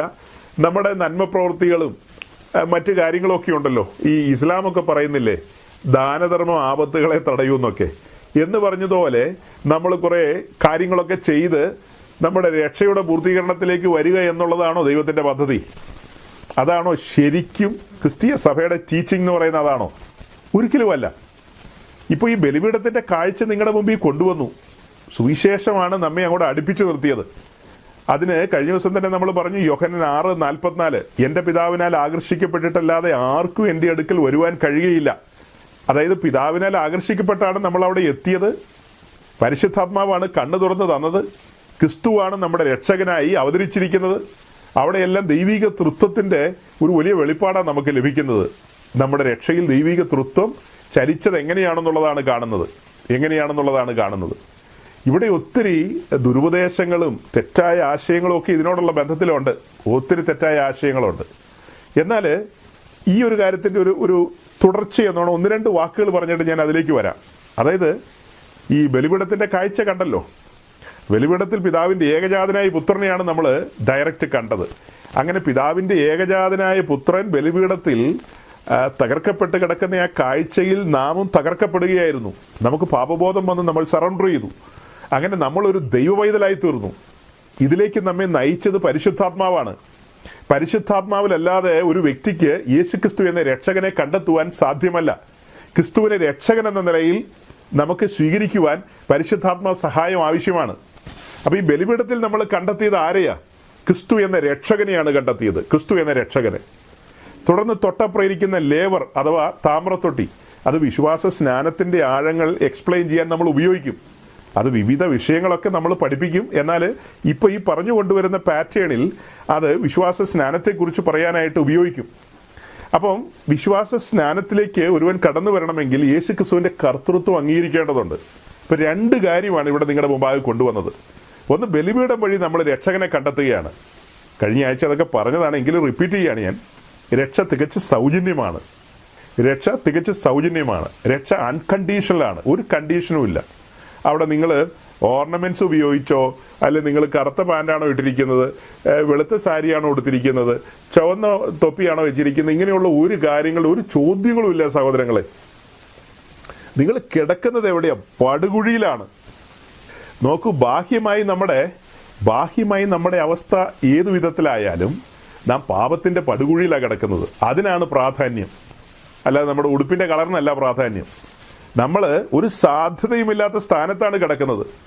അങ്ങനെയുള്ള സ്ഥാനത്തു നിന്നാണ് നമ്മെ ഉദ്ധരിച്ചു കൊണ്ടുവരുന്നത്. ഒരു വാക്ക് നമ്മളോട് ചോദിക്കുന്നില്ല. അലക്കിയിട്ട് വരാവോ, കുളിച്ചിട്ട് വരാവോ, പിന്നത്തേതിൽ നിന്റെ ക്രിസ്തീയ ജീവിതം ഇങ്ങനെ ആയിരിക്കുമോ അങ്ങനെ ആയിരിക്കുമോ എന്നൊക്കെയുള്ള ഒരു ചോദ്യവും ഇല്ലെന്നേ. സങ്കീർത്തനങ്ങളെ നമ്മൾ വായിക്കുന്നുണ്ട്, രക്ഷയ്ക്കായി കാംക്ഷിക്കുന്നവനെ ഞാൻ അതിനകത്ത് ആക്കുമെന്ന്. നോക്കണം, രക്ഷയിൽ വലുവനായ ദൈവമാണ് മുൻകൈയെടുത്ത് നമ്മെ രക്ഷിക്കുന്നത്. അല്ലാതെ നാം ഏതെങ്കിലും ആപ്ലിക്കേഷൻ കൊടുത്തിട്ട് രക്ഷിക്കപ്പെട്ടതൊന്നുമല്ല. ദൈവം തന്നെ മുൻകൈയെടുത്താണ് നമ്മെ രക്ഷിക്കുന്നത്. അതിലേക്ക് വെളിച്ചം വീശുന്ന ചില കാര്യങ്ങളും കൂടെ പറയാനുണ്ട്. അതായത് ഇപ്പം ഞാൻ പറഞ്ഞത്, കൃപയാൽ രക്ഷിക്കപ്പെട്ട് വന്ന നാം ആ ബലിപീഠത്തിൽ നമ്മെ തന്നെ സമർപ്പിക്കുകയാണ്. അതാണ് നാം ചെയ്യേണ്ട പ്രവൃത്തി എന്ന് പറയുന്നത്. ഫിലിപ്പി ലേഖനം 2:12 നമ്മൾ വായിക്കുന്നില്ലേ, നാം ഭയത്തോടും വിറയലോടും കൂടെ നമ്മുടെ രക്ഷയ്ക്ക് വേണ്ടി പ്രവർത്തിക്കണമെന്ന്. എന്ന് വെച്ചാൽ നമുക്ക് എന്തെങ്കിലും പ്രവൃത്തിയാലല്ല രക്ഷ ലഭിക്കുന്നത്. കൃപയാൽ വിശ്വാസം മൂലമാണ് ഈ രക്ഷ ഇപ്പം ലഭിച്ചിരിക്കുന്നത്. ആ രക്ഷയുടെ പൂർണ്ണതയിലേക്ക് നമ്മൾ നടന്നു പോകുന്നതും ഇപ്പം നമ്മൾ രക്ഷിക്കപ്പെട്ടു എന്ന് പറയുന്നതിനകത്ത് നമ്മുടെ ആത്മാവിന്റെ വീണ്ടെടുപ്പാണ് സാധിപ്പിച്ചിരിക്കുന്നത്. ഇനി നമ്മുടെ ദേഹത്തിന്റെയും ദേഹിയുടെയും വീണ്ടെടുപ്പ് പൂർത്തീകരിക്കാനുണ്ട്. അത് കാഹളം ധ്വനിക്കുമ്പോഴാണ് സംഭവിക്കുന്നത്. ആ ദേഹത്തിന്റെയും ദേഹിയുടെയും വീണ്ടെടുപ്പ് പൂർത്തീകരിക്കപ്പെടുവാൻ നാം ഒരു സമർപ്പണത്തിലേക്ക് വരേണ്ടതുണ്ട്. അവിടെയാണ് യോഹന്നാൻ 16 പറയുന്ന പോലെ സകല സത്യത്തിലും വഴി നടത്തുന്ന പരിശുദ്ധാത്മാവ് നമുക്ക് ആ ബോധ്യം തരികയാണ്. നമ്മുടെ ആത്മാവിന്റെ വീണ്ടെടുപ്പേ സാധിപ്പിച്ചിട്ടുള്ളൂ. നമ്മുടെ ശരീരത്തിന്മേലും നമ്മുടെ പ്രാണന്റെ മേലൊക്കെ സൈറ്റാൻ ക്ലെയിം ചെയ്യും. അതുകൊണ്ടാണ് വിശ്വാസ സ്നാനത്തിന് ഇറങ്ങിത്തിരിക്കുമ്പോൾ സൈറ്റാനുമായിട്ടുള്ള എല്ലാ അക്കൗണ്ടും അവിടെ ക്ലോസ് ചെയ്യുന്നു എന്ന് പറയുന്നത്. ചെങ്കടലിൽ ഫറവോയുമായിട്ടുള്ള എല്ലാ അക്കൗണ്ടും ക്ലോസ് ചെയ്തുകൊണ്ടാണ് ഇസ്രായേൽ മരുഭൂമിയിലൂടെ സഞ്ചരിക്കാൻ തുടങ്ങുന്നത്. അതുപോലെ കൃപയാൽ വിശ്വാസം മൂലം നീതീകരിക്കപ്പെട്ട നാം പിന്നത്തേതിൽ വിശ്വാസ സ്നാനത്തിന് ഇറങ്ങിത്തിരിക്കുന്നതിന്റെ പിന്നിലുള്ള ഗൗരവമായ ആത്മീയ സത്യം എന്ന് പറയുന്നത്, നമ്മുടെ ശരീരത്തിന്റെയും പ്രാണന്റെയും വീണ്ടെടുപ്പ് പൂർത്തീകരിക്കപ്പെട്ടിട്ടില്ല. അതുകൊണ്ട് സൈറ്റാൻ ക്ലെയിം ചെയ്യും, ഈ വ്യക്തി എനിക്ക് വേണ്ടി സമർപ്പിക്കപ്പെട്ട വ്യക്തിയാണ്, എന്റെ വകയാണെന്ന് പറയുമ്പോൾ ദൈവത്തിന് തിരിച്ചൊന്നും പറയാൻ പറ്റില്ല. യേശുക്രിസ്തുവിന്റെ രക്തത്താൽ നീതീകരിക്കപ്പെട്ട ഒരു വ്യക്തിയാണ് നാം. പക്ഷേ സ്നാനത്തിലൂടെ ക്രിസ്തുവിനോട് ചേർന്നില്ലെങ്കിൽ, അതായത് നാം ചെങ്കടൽ കടന്നില്ലെന്ന് അർത്ഥം. ചെങ്കടൽ വരെയുള്ള ആ സ്ഥലം എന്ന് പറയുന്നത്, ആ ടെറിട്ടറി എന്ന് പറയുന്നത് ഫറവോയുടെയാണ്. അതുപോലെയാണ് നമ്മുടെ ദേഹത്തിൻ്റെയും ദേഹിയുടെയും കാര്യം. ഇതൊക്കെ മുൻ മെസ്സേജുകളിൽ നമ്മൾ വളരെ വിശദമായി പറഞ്ഞിട്ടുള്ളതാണ്, ഓടിച്ചു പറയുകയാണ് ഞാൻ. അപ്പോൾ അങ്ങനെ നമ്മൾ വിശ്വാസ സ്നാനത്തിലേക്ക് കടന്നു വരുമ്പോൾ ബലിപീഠത്തിൽ നമ്മെ തന്നെ ഏൽപ്പിക്കുകയാണ്. ആ സ്നാനം എന്ന് പറയുന്ന ഒരു യാഗമായിട്ടാണ് ഏൽപ്പിക്കുന്നത്. നമ്മെ തന്നെ ബലിപീഠത്തിലേക്ക് ഏൽപ്പിക്കുകയാണ് എന്ന് വെച്ചാൽ നാം ആ കൃപയിൽ തന്നെ ശരണപ്പെടുകയാണ്. കൃപയിൽ ശരണപ്പെടുകയാണ്. കൃപയാൽ രക്ഷിക്കപ്പെട്ട നാം കൃപയിൽ ശരണപ്പെടുന്നു. ആ കൃപ അഗണ്യമാക്കാതെ ആ കൃപയിൽ തന്നെയാണ് നമ്മൾ മുൻപോട്ട് പോകുന്നത്. നമ്മളൊരു സത്യം തിരിച്ചറിഞ്ഞു. എന്താ അറിഞ്ഞത്? നമ്മൾ തലകുത്തി നിന്നിട്ടല്ല നമ്മളിപ്പോൾ രക്ഷിക്കപ്പെട്ടത്. നമ്മുടെ ആത്മാവിൻ്റെ വീണ്ടെടുപ്പ് എന്ന് പറയുന്നത് ഒരു പ്രവൃത്തിയാലോ മല കയറിയത് കൊണ്ടോ ഈ പറഞ്ഞതുപോലെ എന്തെങ്കിലും ആക്ടിവിറ്റീസിലൂടെ അല്ല ലഭിച്ചത്. അങ്ങനെയെങ്കിൽ തുടർന്ന് എൻ്റെ ശരീരത്തിൻ്റെയും പ്രാണൻ്റെയും വീണ്ടെടുപ്പ് പൂർത്തീകരിക്കപ്പെടുവാൻ ഞാൻ എന്നെ തന്നെ എൻ്റെ ശരീരം സമർപ്പിക്കുകയാണ് ഒരു യാഗമായി. അതാണ് റോമർ 12:1-2. വലിയ പങ്കിനും മനസ്സിലാകാത്തൊരു കാര്യമുണ്ട്. ഈ ക്രൂശിൻ്റെ ദർശനം എന്താ നമ്മളെ പഠിപ്പിച്ചത്? നമ്മുടെ കണ്ണിൻ്റെ മുമ്പിൽ എന്താ കാണിച്ചത്? പാപികളും ദോഷികളുമായിരുന്ന നമ്മെ ഉദ്ധരിക്കുവാൻ വേണ്ടി പുത്രൻ ഈ ഭൂമിയിലേക്ക് വന്ന് തൻ്റെ ശരീരം ബലിപീഠത്തിൽ ഏൽപ്പിച്ചു കൊടുത്തു. കാൽവറിയിലെ ബലിപീഠത്തിൽ തൻ്റെ ശരീരം തകർക്കപ്പെടുവാൻ ഏൽപ്പിച്ചു കൊടുത്തു. അതൊരു സമർപ്പണാനുഭവത്തെയാണ് കാണിക്കുന്നത്. പുത്രൻ ആ ഒരു സമർപ്പണാനുഭവത്തിലായിരുന്നു. ഇവിടെ പരിശുദ്ധാത്മാവ് നമ്മോട് ചോദിക്കുന്നത് എന്താ? അതേ സമർപ്പണാനുഭവത്തിലേക്ക് വരുവാൻ താങ്കൾക്ക് മനസ്സുണ്ടോ എന്നുള്ളതാണ്. അങ്ങനെയെങ്കിൽ താങ്കളുടെ ശരീരത്തെ ഒരു യാഗമായി ബലിപീഠത്തിൽ ഏൽപ്പിക്കണം. ഇതൊന്നും നമ്മുടെ ഈ മെയിൻ ലൈൻ പെന്തിക്കോസിൽ സുലഭമായി പ്രസംഗിക്കുന്നത് ഞാൻ അധികം കേട്ടിട്ടില്ല. ഇത് വെളിപ്പാടുകളാണ്. ഈ വെളിപ്പാടുകളിലേക്ക് എത്തിച്ചേരാത്തവരാണ് നമ്മളെ കളിയാക്കാൻ വരുന്നത്. അവിടെ ഇടങ്ങളിലൊക്കെ ഇരുന്ന് അടക്കം പറയുന്നത്. ഇവർ പ്രവൃത്തിയാൽ രക്ഷയെക്കുറിച്ച് പറയുന്നവരാണ്. പിന്നെ എന്താ, ഇവരുടെ ഇടയിലേക്ക് വന്നു കഴിഞ്ഞാൽ ഇവർ ഉടനെ AK-47 ചൂണ്ടും. അങ്ങനെ ആളുകളോടൊക്കെ എല്ലാം ഊരിക്കോ എന്നൊക്കെ പറയുന്നത്. എന്ത് ഭ്രാന്തായി പറയുന്നത്! ഈ പറയുന്ന പുള്ളികൾ ഇതെല്ലാം ആളുകൾ ഇടണമെന്ന് പറഞ്ഞ് വാശി പിടിക്കുന്നവരാണ്. പല സ്ഥലത്തും അവർ പ്രസംഗിക്കുന്നുണ്ട്. അയ്യോ അങ്ങനെ വാക്യമില്ല, ഇങ്ങനെ വാക്യമില്ല, നിങ്ങളതെല്ലാം ധരിക്കണം എന്നൊക്കെ പറഞ്ഞ് ഇങ്ങനെ പറയുന്ന ചില പ്രസംഗികളുണ്ട് മലയാളക്കരയിൽ. ആ പുള്ളികളുടെ ഭാര്യമാര് അവരോട് താണു വീണ് അപേക്ഷിക്കുന്നുണ്ട്. ഞങ്ങൾക്കൊരു 100 ഗ്രാമെങ്കിലും മേടിച്ചതാ, ഞങ്ങൾക്കൊന്ന് അലങ്കരിക്കപ്പെട്ട് ഒന്ന് സഞ്ചരിക്കണമെന്ന് ആഗ്രഹമുണ്ടെന്ന് പറയുമ്പോൾ അതൊട്ട് മേടിച്ചു കൊടുക്കുകയില്ല. ബാക്കി പെന്തിക്കോസുകാരുടെ നടുക്ക് വന്നിട്ട് ചോദിക്കും, അങ്ങനെ വാക്യമുണ്ടോ, ഇങ്ങനെ വാക്യമുണ്ടോ, രക്ഷയും ഇതുമായിട്ട് എന്നാ ബന്ധം എന്നൊക്കെ. ചില സാധുക്കളായ മനുഷ്യരോടൊക്കെ ചോദിക്കുമ്പോൾ അവർക്ക് പ്രത്യേകിച്ച് ഒന്നും പറയാൻ പറ്റാത്തതുകൊണ്ട് അവർ ഇച്ചിരി വെള്ളം കുടിക്കും. അപ്പോൾ ഇവർ ഭയങ്കരമായിട്ട് അട്ടഹസിക്കും. അടുത്ത സ്ഥലത്ത് ചെന്നിട്ട് വീണ്ടും അട്ടഹസിക്കും. പെന്തിക്കോസിന് ഒന്നും അറിയില്ല, പൊട്ടന്മാരാണ്, എല്ലാം പൊട്ടന്മാരാണ് എന്നൊക്കെയുള്ള നിലയിലാണ് ധരിച്ചു വെച്ചിരിക്കുന്നത്. എന്നാൽ നല്ല മലയാളത്തിലാണ് ഇപ്പോൾ ഈ പറയുന്നത്. ഈ ബലിപീഠത്തിലേക്ക് നോക്കുക. ആ ബലിപീഠത്തിലൂടെ നമ്മൾ പറഞ്ഞു കൊണ്ടുവരുന്നത് സുവിശേഷമാണ്. സുവിശേഷം. ആ സുവിശേഷം വഴി ഒരുവൻ വീണ്ടെടുക്കപ്പെടുകയാണ്. ഒരു കണ്ടീഷനും ഇല്ലെന്നേ, അൺകണ്ടീഷണലാണ്. അവിടെ സുവിശേഷം കേൾപ്പിച്ചുകൊണ്ടിരിക്കുമ്പോൾ നീ എന്നെ അനുഗമിക്കുക, ക്രൂശ് എടുക്കുമോ, നീ നുകത്തിൻ കീഴിൽ വരുമോ, ഇതൊന്നും അവിടെ പറയുന്നില്ല. നിർമ്മലമായ സുവിശേഷം മറയില്ലാതെ കലർപ്പില്ലാതെ അങ്ങനെ തന്നെ അവൻ്റെ മുമ്പാകെ അവതരിപ്പിക്കും. പാപത്തെക്കുറിച്ചുള്ള ഉത്തമമായ ബോധ്യം കൊടുക്കും. സകല കാര്യങ്ങളും അവൻ്റെ കണ്ണിന് മുമ്പിൽ വരച്ചു വെച്ച് കൊണ്ടുവരും. അതെല്ലാം കഴിഞ്ഞ് അവൻ വിശ്വാസ സ്നാനത്തിന് ഇറങ്ങിത്തിരിക്കുമ്പോഴാണ് കണ്ടീഷൻസ് വെക്കുന്നത്. നിശ്ചയമായും കണ്ടീഷൻസ് ഉണ്ട്. അതിലെ ആദ്യത്തെ കണ്ടീഷനെ ഈ പറഞ്ഞത്, നിന്റെ ശരീരത്തെ ഒരു യാഗമായി ബലിപീഠത്തിൽ ഏൽപ്പിക്കണമെന്ന്. റോമർ 12:1-2. അതിനെ തന്നെ വേറൊരു ഭാഷയിൽ പറയുന്നതാണ്, ഒരുവൻ എന്നെ അനുഗമിക്കാൻ ഇച്ഛിച്ചാൽ തന്നെത്താൻ ത്യജിച്ച് നാൾതോറും ക്രൂശ് എടുക്കണമെന്ന്. ആ ഒരു വാക്യത്തെ മുൻനിർത്തിക്കൊണ്ട് പല ആംഗിളിൽ നിന്ന് നമ്മൾ പറയും. ഇപ്പൊ ഡയറക്റ്റ് പറയുമ്പോൾ എങ്ങനെ പറയും? ആ ബലിപീഠം കാണിക്കുന്നത് എന്താ? സമർപ്പണത്തെയാണ് കാണിക്കുന്നത്. സമർപ്പണത്തെ. അല്ലാതെ നമുക്കിവിടെ ലിറ്ററൽ ബലിപീഠമൊന്നുമില്ല. ഒരു സമർപ്പിത ജീവിതത്തെയാണ് അത് കാണിക്കുന്നത്. നിന്റെ ശരീരത്തെ സമർപ്പിക്കുമോ? ഈ ശരീരത്തിന് മേൽ നീ ഒരു ക്ലെയിമും വെക്കരുത്. ഈ ശരീരത്തിന് മേൽ നിനക്കൊരു അവകാശമില്ല. മറ്റൊരുവൻ വിലയ്ക്ക് വാങ്ങിയിരിക്കുകയാണ്. അക്കാരണത്താൽ ഈ ശരീരം കൊണ്ട് ദൈവത്തെ മഹത്വപ്പെടുത്തുമെന്നാണ്. ഈ ശരീരം ദൈവത്തിന്റെ മന്ദിരമായി മാറുകയാണിപ്പോ. പണ്ട് സമാഗമന കൂടാരം ഇസ്രായേലിന്റെ നടുവിലുണ്ടായിരുന്ന പഠനമൊക്കെ എവിടെ വരുന്നത്? നാം ആകുന്ന കൂടാരത്തിലേക്കാണ് വരുന്നത്. നാം നമ്മെ തന്നെ പർവ്വതത്തിലെ മാതൃക പ്രകാരം ഒരുക്കേണ്ടതുണ്ട്. ദൈവത്തിന്റെ നിവാസം എന്ന് പറയുന്ന പർവ്വതത്തിലെ മാതൃക പ്രകാരമാണ്. ആ പർവ്വതത്തിലെ മാതൃക പ്രകാരം നാം നമ്മെ തന്നെ സജ്ജമാക്കണം. സകല കാര്യങ്ങളിലും ലോകത്തിന്റെ രീതികളൊന്നും പാടില്ല. ലോകത്തിന്റെ രീതികൾ, അതെല്ലാം വിശദമായി പറയേണ്ടതാണ്. എന്നാൽ ഞാനിപ്പോൾ അതിലേക്ക് പോകുന്നില്ല, കാരണം മെസ്സേജ് ആ വഴിക്ക് പോകും. അതുകൊണ്ട് ഞാൻ അങ്ങോട്ട് പോകുന്നില്ല. അപ്പൊ ഇപ്പോൾ നമ്മൾ കണ്ടെത്തിയ കാര്യം എന്ന് പറയുന്നത്, ഈ താമ്രത്തൊട്ടിയുടെ അടുക്കൽ നിന്നുകൊണ്ട് നമ്മൾ കേൾക്കുന്ന കാര്യം നമ്മെ തന്നെ സമർപ്പിക്കുക എന്നുള്ളതാണ്. സമ്പൂർണ്ണമായി സമർപ്പിക്കണം ബലിപീഠത്തിൽ, അല്ലേ? താമ്രത്തൊട്ടിയുടെ ചൂട്ടിൽ നിന്നുകൊണ്ട് നാം എന്താ കേൾക്കുന്നത്? ക്രിസ്തുവിന്റെ കർത്തൃത്വം അംഗീകരിക്കണം. ഇനി നമ്മുടെ ജീവിതത്തിന്റെ സമസ്ത മേഖലകളിലും കർത്തൃത്വം നടത്തുന്ന അവിടെ നിന്നായിരിക്കും. അവിടുത്തെ കർത്തൃത്വം അംഗീകരിക്കണം. യേശുവിനെ കർത്താവായിട്ട് ഒരുവൻ അംഗീകരിക്കണമെങ്കിൽ പരിശുദ്ധാത്മാവിലല്ലാതെ സാധ്യമല്ലല്ലോ. പരിശുദ്ധാത്മാവിലല്ലാതെ രക്ഷ സാധ്യമല്ല. അപ്പോൾ പരിശുദ്ധാത്മാവിൽ രക്ഷ പ്രാപിച്ച ഒരുവൻ പരിശുദ്ധാത്മാവിൽ ക്രിസ്തുവിന്റെ കർത്തൃത്വം അംഗീകരിക്കണം. അവിടെ സമ്പൂർണ്ണ സമർപ്പണത്തിലേക്ക് വരണം. ആ സമ്പൂർണ്ണ സമർപ്പണത്തിലേക്ക് വന്നാൽ മരണം വരെ ആ കൃപയിൽ നിന്ന് മാറാൻ പാടില്ല. നമ്മുടെ ഒരു പ്രവൃത്തിയാലുമല്ല നമ്മൾ രക്ഷയുടെ പൂർണ്ണതയിലേക്ക് വരുന്നത്. അതെല്ലാം അവിടെ നിന്ന് തന്നെയാണ് ചെയ്യുന്നത്. ഫിലിപ്പ് ലേഖനം 1:4 പറയുന്ന പോലെ, ഇംഗ്ലീഷ് ബൈബിൾ 1:6, നിങ്ങളിൽ നല്ല പ്രവൃത്തി ആരംഭിച്ചവൻ ക്രിസ്തുവിന്റെ നാളോളം അതിനെ തികയ്ക്കും. നമ്മളൊരു പ്രവൃത്തി ആരംഭിച്ചതാരാ? വലിയവനായ ദൈവം തന്നെയാണ്. അവിടെ നിന്ന് തന്നെ അത് പൂർത്തീകരിക്കും എന്നുള്ളതാണ് പറയുന്നത്. അവിടെ നിന്ന് തന്നെ അത് പൂർത്തീകരിക്കും. നമ്മൾ കണ്ടെത്തിയ കാര്യം എന്ന് പറയുന്നത്, ഈ ബലിപീഠം അഥവാ കാൽവറിയിലെ ക്രൂശ്, അവിടെ നമ്മൾ നമ്മെ തന്നെ ഏൽപ്പിച്ചു, അവിടെ സമർപ്പിച്ചു. ഇനി അത് എടുത്തുകൊണ്ട് പോകാൻ പറ്റില്ല. ഈ ഭൂമിയിൽ നമ്മൾ ആയിരിക്കുന്ന കാലം മരണം വരെ നമ്മൾ ആ സമർപ്പണത്തിലായിരിക്കണം. മരണം വരെ ആ സമർപ്പണത്തിലായിരിക്കണം. ആ ബലിപീഠം അഥവാ ക്രൂശാണ് നമ്മെ ലിഫ്റ്റ് ചെയ്യുന്നത്. ഈ ബലിപീഠം എവിടെയാണ് നമ്മൾ കണ്ടത്? പ്രാകാരത്തിലാണ് കണ്ടത്. ആ പ്രാകാരത്തിലിരിക്കുന്ന ബലിപീഠത്തിൽ നാം നമ്മെ തന്നെ സമർപ്പിച്ചെന്ന് പറഞ്ഞല്ലോ. വേറൊരു സങ്കീർത്തനത്തിൽ കാണുന്ന പോലെ, യാഗപീഠത്തിന്റെ കൊമ്പുകളോളം യാഗപ്പശുവിനെ കയറുകൊണ്ട് കെട്ടുവിൻ എന്നൊക്കെ ഒരു വാക്യം നമ്മൾ പലപ്പോഴായിട്ട് പറഞ്ഞിട്ടുണ്ട്. അപ്പൊ നാം മനഃപൂർവ്വമായി നമ്മെ തന്നെ ബലിപീഠത്തിലേക്ക് ഏൽപ്പിച്ചു കൊടുക്കുകയാണ്, നമ്മെ തന്നെ ചേർത്ത് കെട്ടുകയാണ്. എന്നുവെച്ചാൽ ഞാനിനി ലോകത്തിന്റെ വഴിയിൽ സഞ്ചരിക്കുന്നില്ല, ലോകത്തിന്റെ പുറകെ പോകുന്നില്ല, ലോകത്തിൻ്റെതായ കാര്യങ്ങൾ എനിക്ക് വേണ്ട, ലോകത്തിന് ഇമ്പം വേണ്ട എന്നൊക്കെ പാട്ടൊക്കെ ഉണ്ടല്ലോ. ആ പാട്ടൊക്കെ പാടിക്കൊണ്ട് ഇങ്ങനെ പോവുകയാണ് മുൻപോട്ട് പോകുമ്പോഴെല്ലാം ചുമലിൽ ബലിപീഠമുണ്ട്, അഥവാ ക്രൂശുണ്ട്.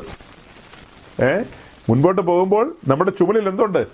ബലിപീഠമുണ്ട്, അഥവാ ക്രൂശുണ്ട്. ക്രൂശ് വിവിധ ആംഗിളിൽ നിന്ന് പഠിച്ചോണം. അതൊരു സമർപ്പണത്തെ കാണിക്കുന്നതെന്ന് ഞാൻ പറഞ്ഞു. മറുസൈഡിൽ ക്രൂശിന്റെ അനുഭവങ്ങളും ഉണ്ട്.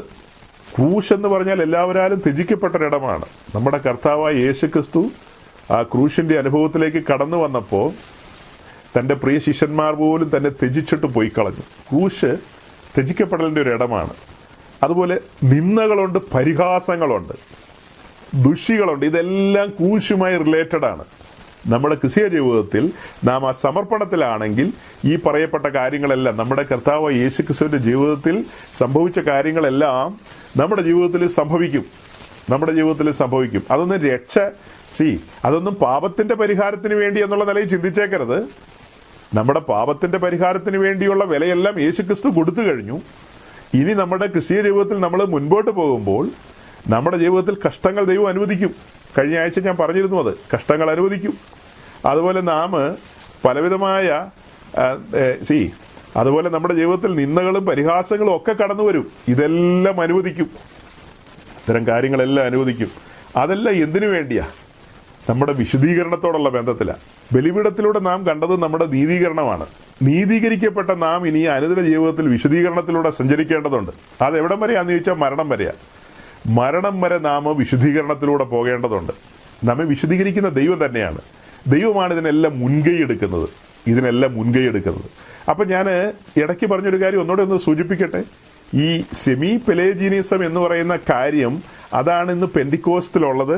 പെന്തിക്കോസ്തുകാരിൽ ഏറിയ പങ്കും പ്രവൃത്തിയുമായി ബന്ധപ്പെട്ട് ജീവിക്കുന്നവരാണ് എന്നുള്ളതാണ് ഇത്തരക്കാരെല്ലാം പറയുന്നത്. റോമാലേഖനം 12-ാം അധ്യായത്തിലേക്ക് വരുമ്പോൾ തന്നെ നമുക്ക് കാണാം, ഉത്സാഹത്തിൽ മടുപ്പില്ലാതെ ആത്മാവിൽ എരിവുള്ളവരായിരിക്കണമെന്നാണ് നമ്മൾ വായിക്കുന്നത്. നമ്മൾ ഉത്സാഹികളായിരിക്കണം. അതുപോലെ തന്നെ എഫേസ്യ ലേഖനത്തിലേക്ക് വരുമ്പോൾ നമ്മൾ കാണുന്നുണ്ട്, നാം സത്പ്രവൃത്തികൾക്ക് വേണ്ടി വിളിക്കപ്പെട്ടവരാണെന്ന്. അതൊന്നും നമ്മുടെ രക്ഷയുമായി ബന്ധപ്പെട്ട കാര്യമല്ല. വിശുദ്ധന്മാർ സത്പ്രവൃത്തികൾ ചെയ്യണം. ഇപ്പം നമ്മുടെ കൂട്ടു സഹോദരങ്ങൾ, പ്രിയപ്പെട്ടവർ, അല്ലെങ്കിൽ വേണ്ട വഴിയിൽ ആരെങ്കിലും ഒക്കെ ആകട്ടെ, ഒരു അത്യാവശ്യത്തിലിരിക്കുന്ന മനുഷ്യൻ, അങ്ങനെ ഒരു മനുഷ്യരെ സഹായിക്കേണ്ട സാഹചര്യം വന്നു കഴിഞ്ഞാൽ സഹായിക്കാനുള്ള മനസ്സ് നമുക്കുണ്ടാകണം. വോളണ്ടറി ആയിട്ട് നമ്മൾ പ്രവർത്തിക്കേണ്ട ചില മേഖലകളുണ്ട്. അങ്ങനെയൊക്കെ നല്ല മനസ്സോടുകൂടി നമ്മൾ പ്രവർത്തിക്കണം. അതൊന്നും രക്ഷയുമായി ബന്ധപ്പെടുത്തിയല്ല നമ്മൾ പറയുന്നത്. അത് വിശുദ്ധന്മാർ അനുവർത്തിക്കേണ്ട കാര്യങ്ങളാണ്. ഉത്തരവാദിത്വം നമ്മുടെ മേലുണ്ട്. പരിശുദ്ധാത്മാവ് വന്നു കഴിഞ്ഞു. നാം രക്ഷയെ ആസ്വദിച്ചുകൊണ്ടിരിക്കുകയാണ്, അല്ലേ? നാം രക്ഷയെ ആസ്വദിച്ചുകൊണ്ടിരിക്കുകയാണ്. രക്ഷയുടെ സന്തോഷത്തിലാണ് അനുദിനം ജീവിക്കുന്നത്. രക്ഷയുടെ സന്തോഷത്തിലാണ് മുൻപോട്ട് പോയിക്കൊണ്ടിരിക്കുന്നത്. പ്രത്യാശ ജ്വലിച്ചുകൊണ്ടിരിക്കുകയാണ് നമ്മുടെ. അങ്ങനെയുള്ള നാം തന്നെ തിരിച്ചറിയുന്നൊരു കാര്യമുണ്ട്, നാം ഈ ഭൂമിയിൽ അന്യരും പരദേശികളുമാണെന്ന്. അപ്പൊ കൂട്ടു സഹോദരങ്ങളോടും പ്രിയപ്പെട്ടവരോടും ഒക്കെയുള്ള ബന്ധത്തിൽ നമ്മൾ അനുവർത്തിക്കേണ്ടതും ചെയ്യേണ്ടതുമായ കാര്യങ്ങളൊക്കെ എല്ലാവരോടും നമ്മൾ ചെയ്യണം. അതല്ലാതെ ഞാൻ അങ്ങനെയുള്ള കാര്യങ്ങൾ കേട്ടിട്ടില്ല, കേൾക്കാത്ത കാര്യം എങ്ങനെ പറയും? ഇനി നമ്മുടെ ഇടയിൽ ആളുകൾ ഉപവാസവും പ്രാർത്ഥനയും മറ്റു കാര്യങ്ങളൊക്കെ ആയിട്ടൊക്കെ ഇരിപ്പുണ്ട്. അതൊക്കെ രക്ഷയുടെ പൂർത്തീകരണത്തിന് വേണ്ടിയിട്ടാണെന്നൊക്കെ ആരെങ്കിലും പഠിപ്പിക്കുന്നുണ്ടോ? എനിക്കറിയില്ല, ഞാൻ കേട്ടിട്ടില്ല. കേൾക്കാത്ത കാര്യം എങ്ങനെ പറയും? ഇനി ആരെങ്കിലും അങ്ങനെയൊക്കെ പഠിപ്പിക്കുന്നുണ്ടെങ്കിൽ സൂചന തന്നു കഴിഞ്ഞാൽ അന്വേഷിക്കാം. അപ്പം നമ്മളും പറയാം ഇങ്ങനെയൊക്കെ ചില ആൾക്കാരൊക്കെ പഠിപ്പിക്കുന്നുണ്ടെന്ന്. എൻ്റെ കൺവെട്ടത്ത് അങ്ങനെ ആരും പഠിപ്പിക്കുന്നില്ല. പിന്നെ ഈ ഒരു സമൂഹം അങ്ങനെ ഒരു ടീച്ചിങ്ങിലൂടെ പോകുന്ന സെമി പെലേജിയനിസം ഫോളോ ചെയ്യുന്നവരാണ് പെന്തിക്കോസുകാരെന്ന് പറഞ്ഞു കഴിഞ്ഞാൽ അതിനൊരു ചെറിയ മറുപടി ഇങ്ങനെ പറഞ്ഞതേ ഉള്ളൂ, ചെറിയൊരു മറുപടി. ഇപ്പൊ ഈ പിക്ചറൊക്കെ വെച്ച് ഞാൻ നിങ്ങളുടെ മുമ്പിൽ പറഞ്ഞു കൊണ്ടുവന്ന കാര്യത്തിൽ നമ്മൾ രക്ഷയ്ക്ക് വേണ്ടി എന്തെങ്കിലും പ്രവർത്തിക്കുന്നതായിട്ട് ഒരു കാര്യവും നിങ്ങളുടെ മുമ്പിൽ കൊണ്ടുവന്നില്ല, ഒരു കാര്യവും കൊണ്ടുവന്നില്ല.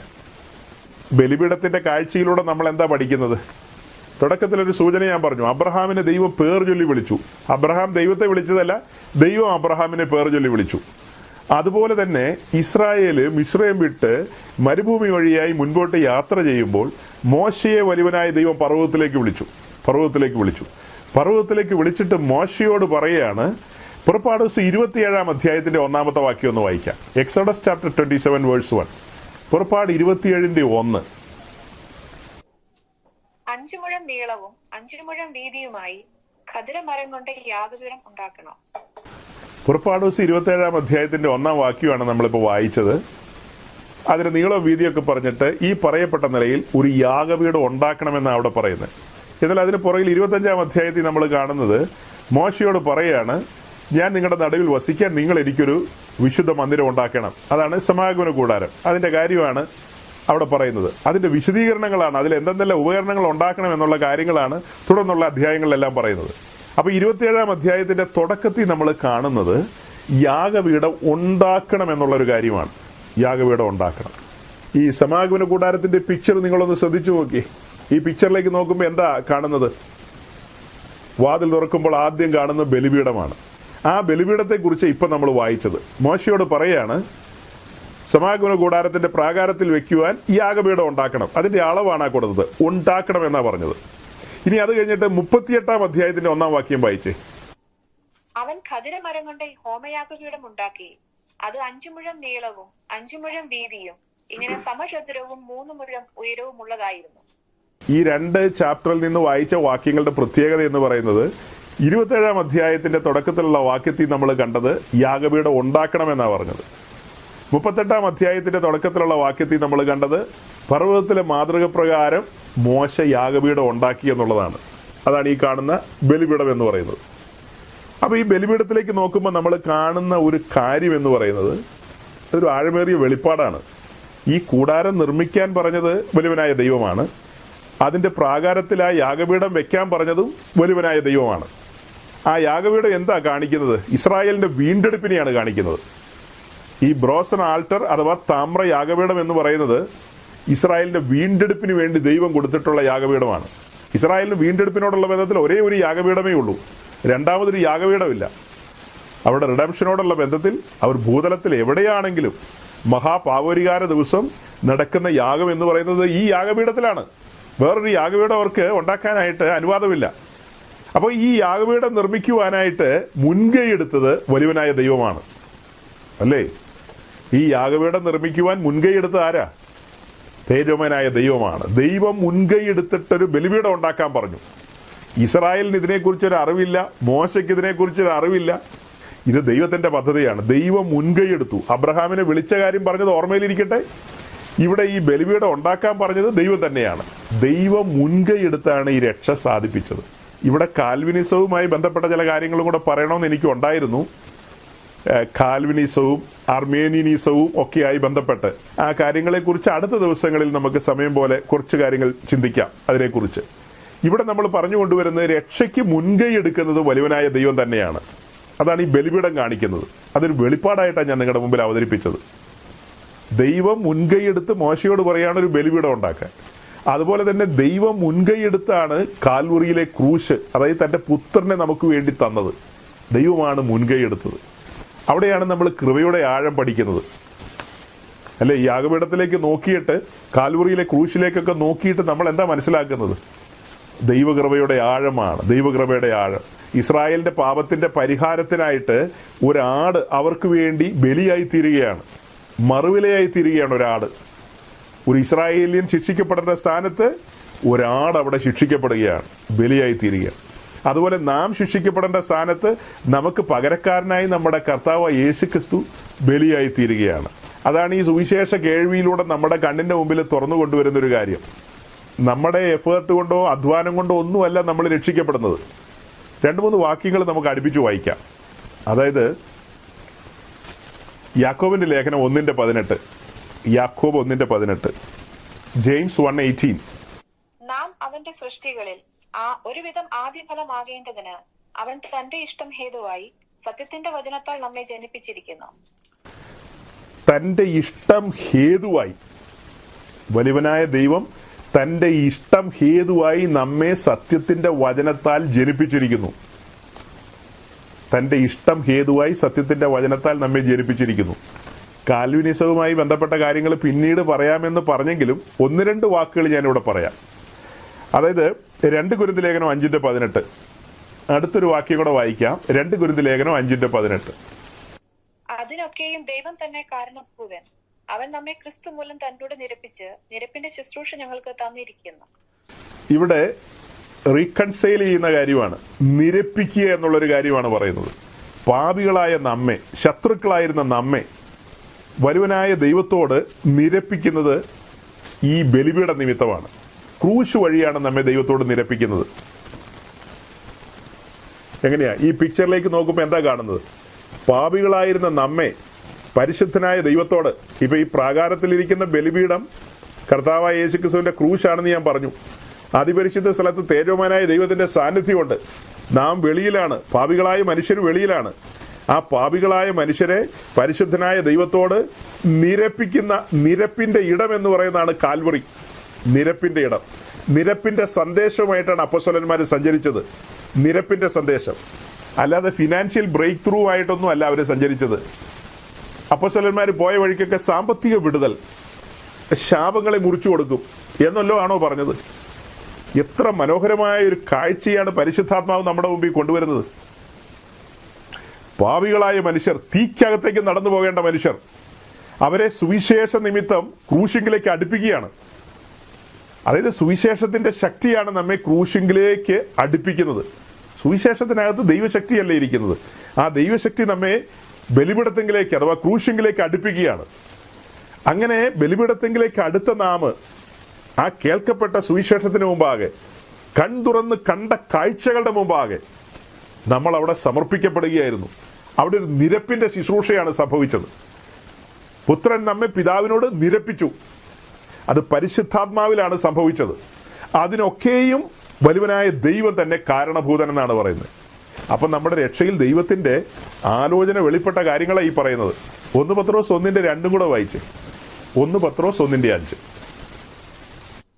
ക്ഷയം, മാലിന്യം, വാട്ടം എന്നിവ ഇല്ലാത്തതുമായ അവകാശത്തിനായി തന്നെ വീണ്ടും ജനിപ്പിച്ചിരിക്കുന്നു.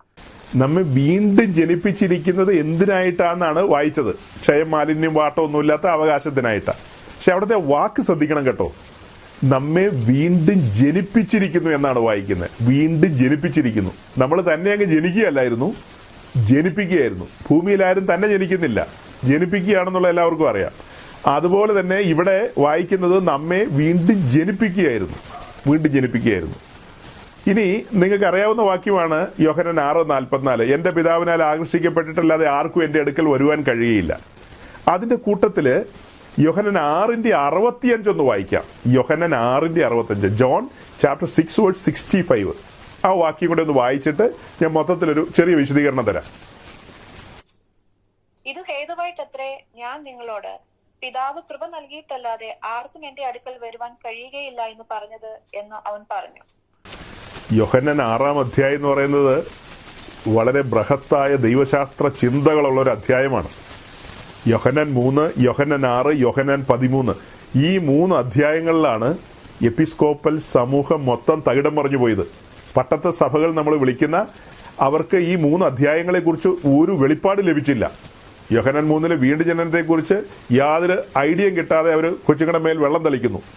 ഈ 6-ാം അധ്യായത്തിന്റെ പ്രസക്തിയും അതിന്റെ ഗൗരവവും ആഴമേറിയ ദൈവശാസ്ത്ര ചിന്തകളുള്ള ഒരു അധ്യായമാണ് 6-ാം അധ്യായം.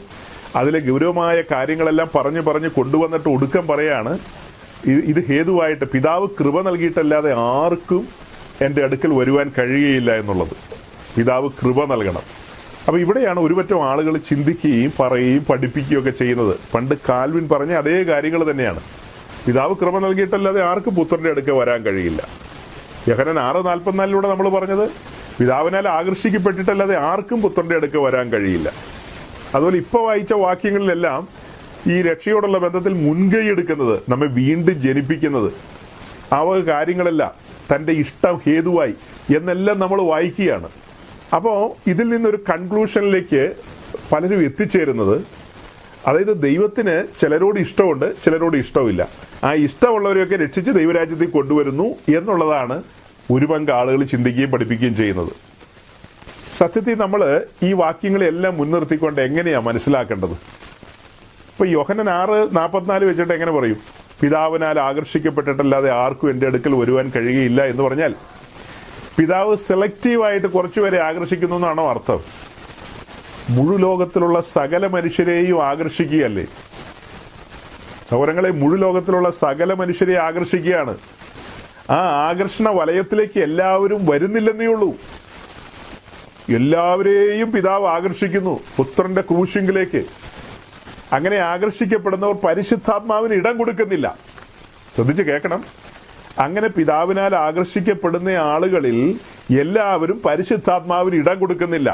പരിശുദ്ധാത്മാവിന് ഇടം കൊടുത്തു കഴിഞ്ഞാൽ നിശ്ചയമായും പാപത്തെക്കുറിച്ചും നീതിയെക്കുറിച്ചും ന്യായവിധിയെക്കുറിച്ചും ബോധം വരുത്തും. അപ്പൊ ദൈവം ബലമായി രക്ഷിക്കൂ എന്ന് ചോദിച്ചാൽ, ദൈവം മനുഷ്യനെ റോബോട്ടായിട്ടല്ലല്ലോ സൃഷ്ടിച്ചിരിക്കുന്നത്. റോബോട്ടായിട്ടാണോ സൃഷ്ടിച്ചത്? അങ്ങനെയാണെങ്കിൽ തോട്ടത്തിൽ 2 വൃക്ഷം വെക്കേണ്ട ആവശ്യമുണ്ട്. ഒരു വൃക്ഷം വെച്ചാൽ പോരെ റോബോട്ടാണെങ്കിൽ? സ്വതന്ത്രമായ ഇച്ഛാശക്തിയിലല്ലേ അവനെ സൃഷ്ടിച്ചിരിക്കുന്നത്. അവന്റെ ഫ്രീ വില്ലൊന്നും ഫ്രീസ് ചെയ്തിട്ടില്ലല്ലോ. ഉണ്ടോ? അവന്റെ ഫ്രീ വില്ലൊന്നും ഫ്രീസ് ചെയ്തിട്ടില്ല. എല്ലാവരെയും ഏതെങ്കിലും വിധത്തിൽ സുവിശേഷം കേൾപ്പിക്കുന്നുണ്ട്. സുവിശേഷമോ അനുബന്ധമായ കാര്യങ്ങളോ അവന്റെ മനസാക്ഷിയെ സ്പർശിക്കുമാറ് ദൈവം പ്രവർത്തിക്കുന്നുണ്ട്. പക്ഷെ വലിയ പങ്കും അതിൽ നിന്ന് വികർഷിച്ചു പോവുകയാണെന്നുള്ളതാണ് സത്യം. ആകർഷിക്കുന്നില്ല എന്നൊരിക്കലും പറയാൻ പാടില്ല. എല്ലാവരെയും ആകർഷിക്കുന്നുണ്ട്. അങ്ങനെ ആകർഷിക്കപ്പെട്ട് കൊണ്ടുവരുന്നവരെ പരിശുദ്ധാത്മാവ് പാപബോധം കൊടുത്ത് വീണ്ടും ജനനാനുഭവത്തിൽ ദൈവസന്നിധിയിലേക്ക് കൊണ്ടുവരുന്നു. ഇനി യാക്കോബിന്റെ ലേഖനത്തിലൂടെയും 2 കൊരിന്ത്യർ ലേഖനം 5:18 നമ്മൾ വായിച്ചല്ലോ. ഇതിനൊക്കെയും ദൈവം തന്നെ കാരണഭൂതൻ, തന്റെ ഇഷ്ടം ഹേതുവായി വീണ്ടും ജനിപ്പിച്ചു എന്നൊക്കെ വായിച്ചല്ലോ. അതായത് കുറച്ചുപേരോട് മാത്രം ഇഷ്ടമുണ്ടെന്നാണോ? ദൈവത്തിന്റെ ഇഷ്ടം എന്താ? ഒരു മനുഷ്യനും നഷ്ടപ്പെട്ടു പോകരുന്നല്ലേ ദൈവത്തിന്റെ ഇഷ്ടം. ദൈവത്തിന്റെ ഇഷ്ടത്തെക്കുറിച്ച് പറയുമ്പോൾ 1-2 വാക്യോടെ വായിക്കാം. തീത്തോസിന്റെ ലേഖനം 2-ാം അധ്യായം 11-ാം വാക്യം. തീത്തോസ് 2:11 ഒന്നുകൂടെ വായിച്ചേ. ചില മനുഷ്യർക്ക് രക്ഷാകരമായ ദൈവകൃപ എന്നാണോ വായിക്കുന്നത്? ഒരിക്കലുമല്ല. സകല മനുഷ്യർക്കുമുള്ള രക്ഷാകരമായ ദൈവകൃപയാണ് ഉദിച്ചിരിക്കുന്നത്. എല്ലാവർക്കും വേണ്ടിയുള്ള ദൈവകൃപ. ഇനി നമുക്ക് അറിയാവുന്നൊരു വാക്യം യോഹന്നാൻ 3:16, തന്റെ ഏകജാതനായ പുത്രനിൽ വിശ്വസിക്കുന്ന ഏവനും നശിച്ചു പോകാതെ അവനെ നൽകുവാൻ തക്കവണ്ണം വലുവനായ ദൈവം ഈ ലോകത്തെ അത്രമേൽ സ്നേഹിച്ചു എന്നല്ലേ കാണുന്നത്. സെലക്റ്റീവായി ചിലരെ സ്നേഹിച്ചു എന്നാണോ?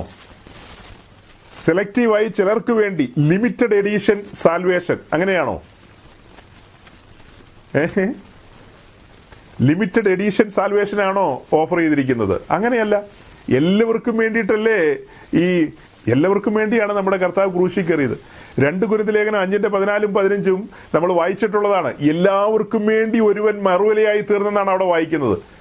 എല്ലാവർക്കും വേണ്ടി ഒരുവൻ മറുവിലയായി തീർന്നു. അതാണ് കാൽവറിയിൽ നമ്മൾ കാണുന്നത്. ചിലർക്ക് വേണ്ടി മറുവിലയായി തീർന്നെന്നല്ല, എല്ലാവർക്കും വേണ്ടി മറുവിലയായി തീർന്നെന്നാണ്. യോഹന്നാന്റെ സുവിശേഷം 1:29 അവിടെ നമ്മൾ കാണുന്നത് എന്താ? ഇതാ ലോകത്തിന്റെ പാപത്തെ ചുമന്നൊഴിക്കുന്ന ദൈവകുഞ്ഞാടെന്നാണ് ആ വാക്യത്തിൽ കാണുന്നത്. ഇതാ ലോകത്തിന്റെ പാപത്തെ ചുമന്നൊഴിക്കുന്ന ദൈവകുഞ്ഞാട്. ദൈവം ചിലരെ കണ്ടിട്ടുണ്ട് അവരുടെ പാപത്തെ ചുമന്നൊഴിക്കുന്ന ദൈവകുഞ്ഞാടെന്നാണോ? ഒരിക്കലുമല്ല. ഇതാ ലോകത്തിന്റെ പാപത്തെ ചുമന്നൊഴിക്കുന്ന ദൈവകുഞ്ഞാടെന്നാണ്. ലോകത്തിന്റെ പാപത്തെ ചുമന്നൊഴിക്കുന്നത്. അപ്പൊ ഈ വാക്യങ്ങളിലൂടെ എല്ലാം നമ്മൾ എന്താ കാണുന്നത്? എല്ലാവർക്കും വേണ്ടിയാണ് നമ്മുടെ കർത്താവ് ക്രൂശിക്കപ്പെട്ടത്. എല്ലാവരെയും ആ രക്ഷയിലേക്ക് കൊണ്ടുവരുവാൻ ദൈവം ആഗ്രഹിക്കുന്നു. എന്നാൽ എല്ലാവരും അത് സ്വീകരിക്കുന്നില്ല, എല്ലാവരും അത് അംഗീകരിക്കുന്നില്ല. അവനെ കൈക്കൊണ്ടവന്റെ നാമത്തിൽ വിശ്വസിക്കുവാൻ എല്ലാവർക്കും അവകാശം കൊടുത്തു, പക്ഷെ അതെല്ലാവരും അംഗീകരിക്കുന്നില്ല. പരിശുദ്ധാത്മാവിന്റെ പ്രവർത്തനം നമ്മുടെ ജീവിതത്തിൽ വന്നപ്പോൾ നമ്മളത് തിരിച്ചറിഞ്ഞു. നമ്മളിലൊരു സത്യാന്വേഷണം ഉണ്ടായിരുന്നു. ആ കാരണത്താൽ ആ ദൈവിക സത്യം അഥവാ സുവിശേഷം നമ്മെ സ്പർശിച്ചപ്പോൾ ആ സുവിശേഷത്തിന് മുമ്പാകെ നാം അടിയറ പറഞ്ഞു. ആ സുവിശേഷത്തിന് മുമ്പാകെ നമ്മൾ അടിയറ പറയുകയല്ലേ ചെയ്തത്.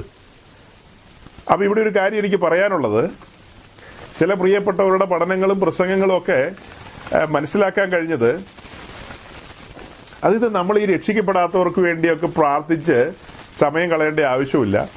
അവർ രക്ഷിക്കപ്പെടേണ്ടതാണെങ്കിൽ ദൈവം അവരെ രക്ഷിക്കും. വലിയ പ്രസിദ്ധരായ ആൾക്കാർ പറയുന്ന കാര്യമാണ് കേട്ടോ. അവർ രക്ഷിക്കപ്പെടേണ്ടതാണെങ്കിൽ ദൈവം അവരെ രക്ഷിക്കും. നമ്മൾ അതിനുവേണ്ടി തലകുത്തിയിരുന്ന് പ്രാർത്ഥിച്ചിട്ടൊന്നും കാര്യമില്ല. ദൈവം കണ്ടിട്ടില്ലെങ്കിൽ അവൻ രക്ഷിക്കപ്പെടാൻ പോകുന്നില്ല. അങ്ങനെ ഒരു സംസാരമുണ്ട് നമ്മുടെ ഇടയിലും, അല്ലേ? അങ്ങനെ ഒരു സംസാരം നമ്മുടെ ഇടയിലും ഒക്കെ ഉണ്ട്. ഈ പ്രസിദ്ധന്മാർ മാത്രമല്ല, നമ്മുടെ ഇടയിലൊക്കെ ആളുകൾ അങ്ങനെ പറയുന്നുണ്ട്. നോക്കണം, ദൈവത്തിന്റെ നീതിയെയാണ് നമ്മൾ ചോദ്യം ചെയ്യുന്നത്. അതായത് ദൈവം സൃഷ്ടിച്ച മനുഷ്യരിൽ കുറച്ചുപേരെ മാത്രം രക്ഷിച്ച് സ്വർഗത്തിൽ കൊണ്ടുവന്നു, ബാക്കിയുള്ളവരെ നരകത്തിൽ തള്ളുന്നു. അങ്ങനെ വരുമ്പോൾ ദൈവത്തിന്റെ നീതിയെക്കുറിച്ചൊരു ക്വസ്റ്റ്യൻ വന്നാൽ എന്ത് മറുപടി പറയും നമ്മൾ? ദൈവം നീതിയുള്ളവനാണെന്ന് പറയാൻ പറ്റുമോ? ദൈവത്തിന്റെ നീതി എന്ന് പറയുന്ന എല്ലാവർക്കും അവസരം കൊടുക്കുകയല്ലേ. അതായത് ഇസ്രായേൽ ദീർഘവർഷക്കാലം ഇസ്രയേലിലും മറ്റുമൊക്കെ ആയിട്ട് കിടന്ന സമയത്ത് അമോര്യർക്ക് ദൈവസന്നിധിയിൽ യഥാസ്ഥാനപ്പെടുവാനായിട്ട് ദൈവം അവസരം കൊടുക്കുകയായിരുന്നു. ആ അവസരം അവർ വിനിയോഗിച്ചില്ല. അതുപോലെ ചരിത്രത്തിലെമ്പാടും നമ്മൾ പഠിച്ചു കഴിഞ്ഞാൽ, നോഹയുടെ കാലത്ത് ദീർഘമായ 100 വർഷക്കാലം നോഹയെ കൊണ്ട് പ്രസംഗിപ്പിച്ചു. നീതി പ്രസംഗിയായ നോഹ പറഞ്ഞ പ്രസംഗം തന്നെയും പിന്നെയും പ്രസംഗിച്ചുകൊണ്ടിരിക്കുക. ഇന്നലെ പറഞ്ഞത് നാളെയും പറയും, നാളെ പറഞ്ഞു മറ്റന്നാളും പറയും.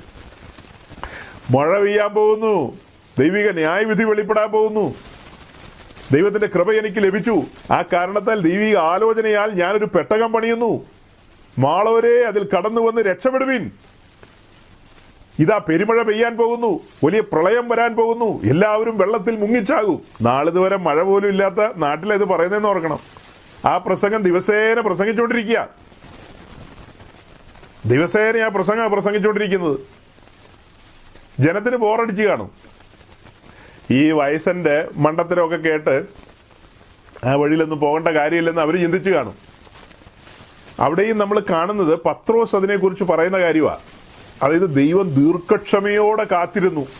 തടവിലാക്കപ്പെട്ട ആത്മാക്കളോട് സുവിശേഷം പറഞ്ഞ സമയം, അതായത് ആത്മാക്കൾ ഇപ്പൊ തടവില, അന്നേരം സുവിശേഷം പറഞ്ഞതല്ല. അവർ ലൈവായിട്ടിരുന്ന കാലത്ത് നോഹയിലൂടെ അവരോട് സുവിശേഷം അറിയിച്ചു. സുവിശേഷം മീൻസ് ഗുഡ് ന്യൂസ്. എന്താ ഗുഡ് ന്യൂസ്? മഴ പെയ്ത് വെള്ളം പൊങ്ങും, ന്യായവിധി വരും. എന്നാൽ ഒരു ഷെൽട്ടർ ദൈവം ഒരുക്കുന്നുണ്ട്. അകത്തും പുറത്തും കീല് തേച്ച ഒരു പെട്ടകം തയ്യാറാകുന്നുണ്ട്.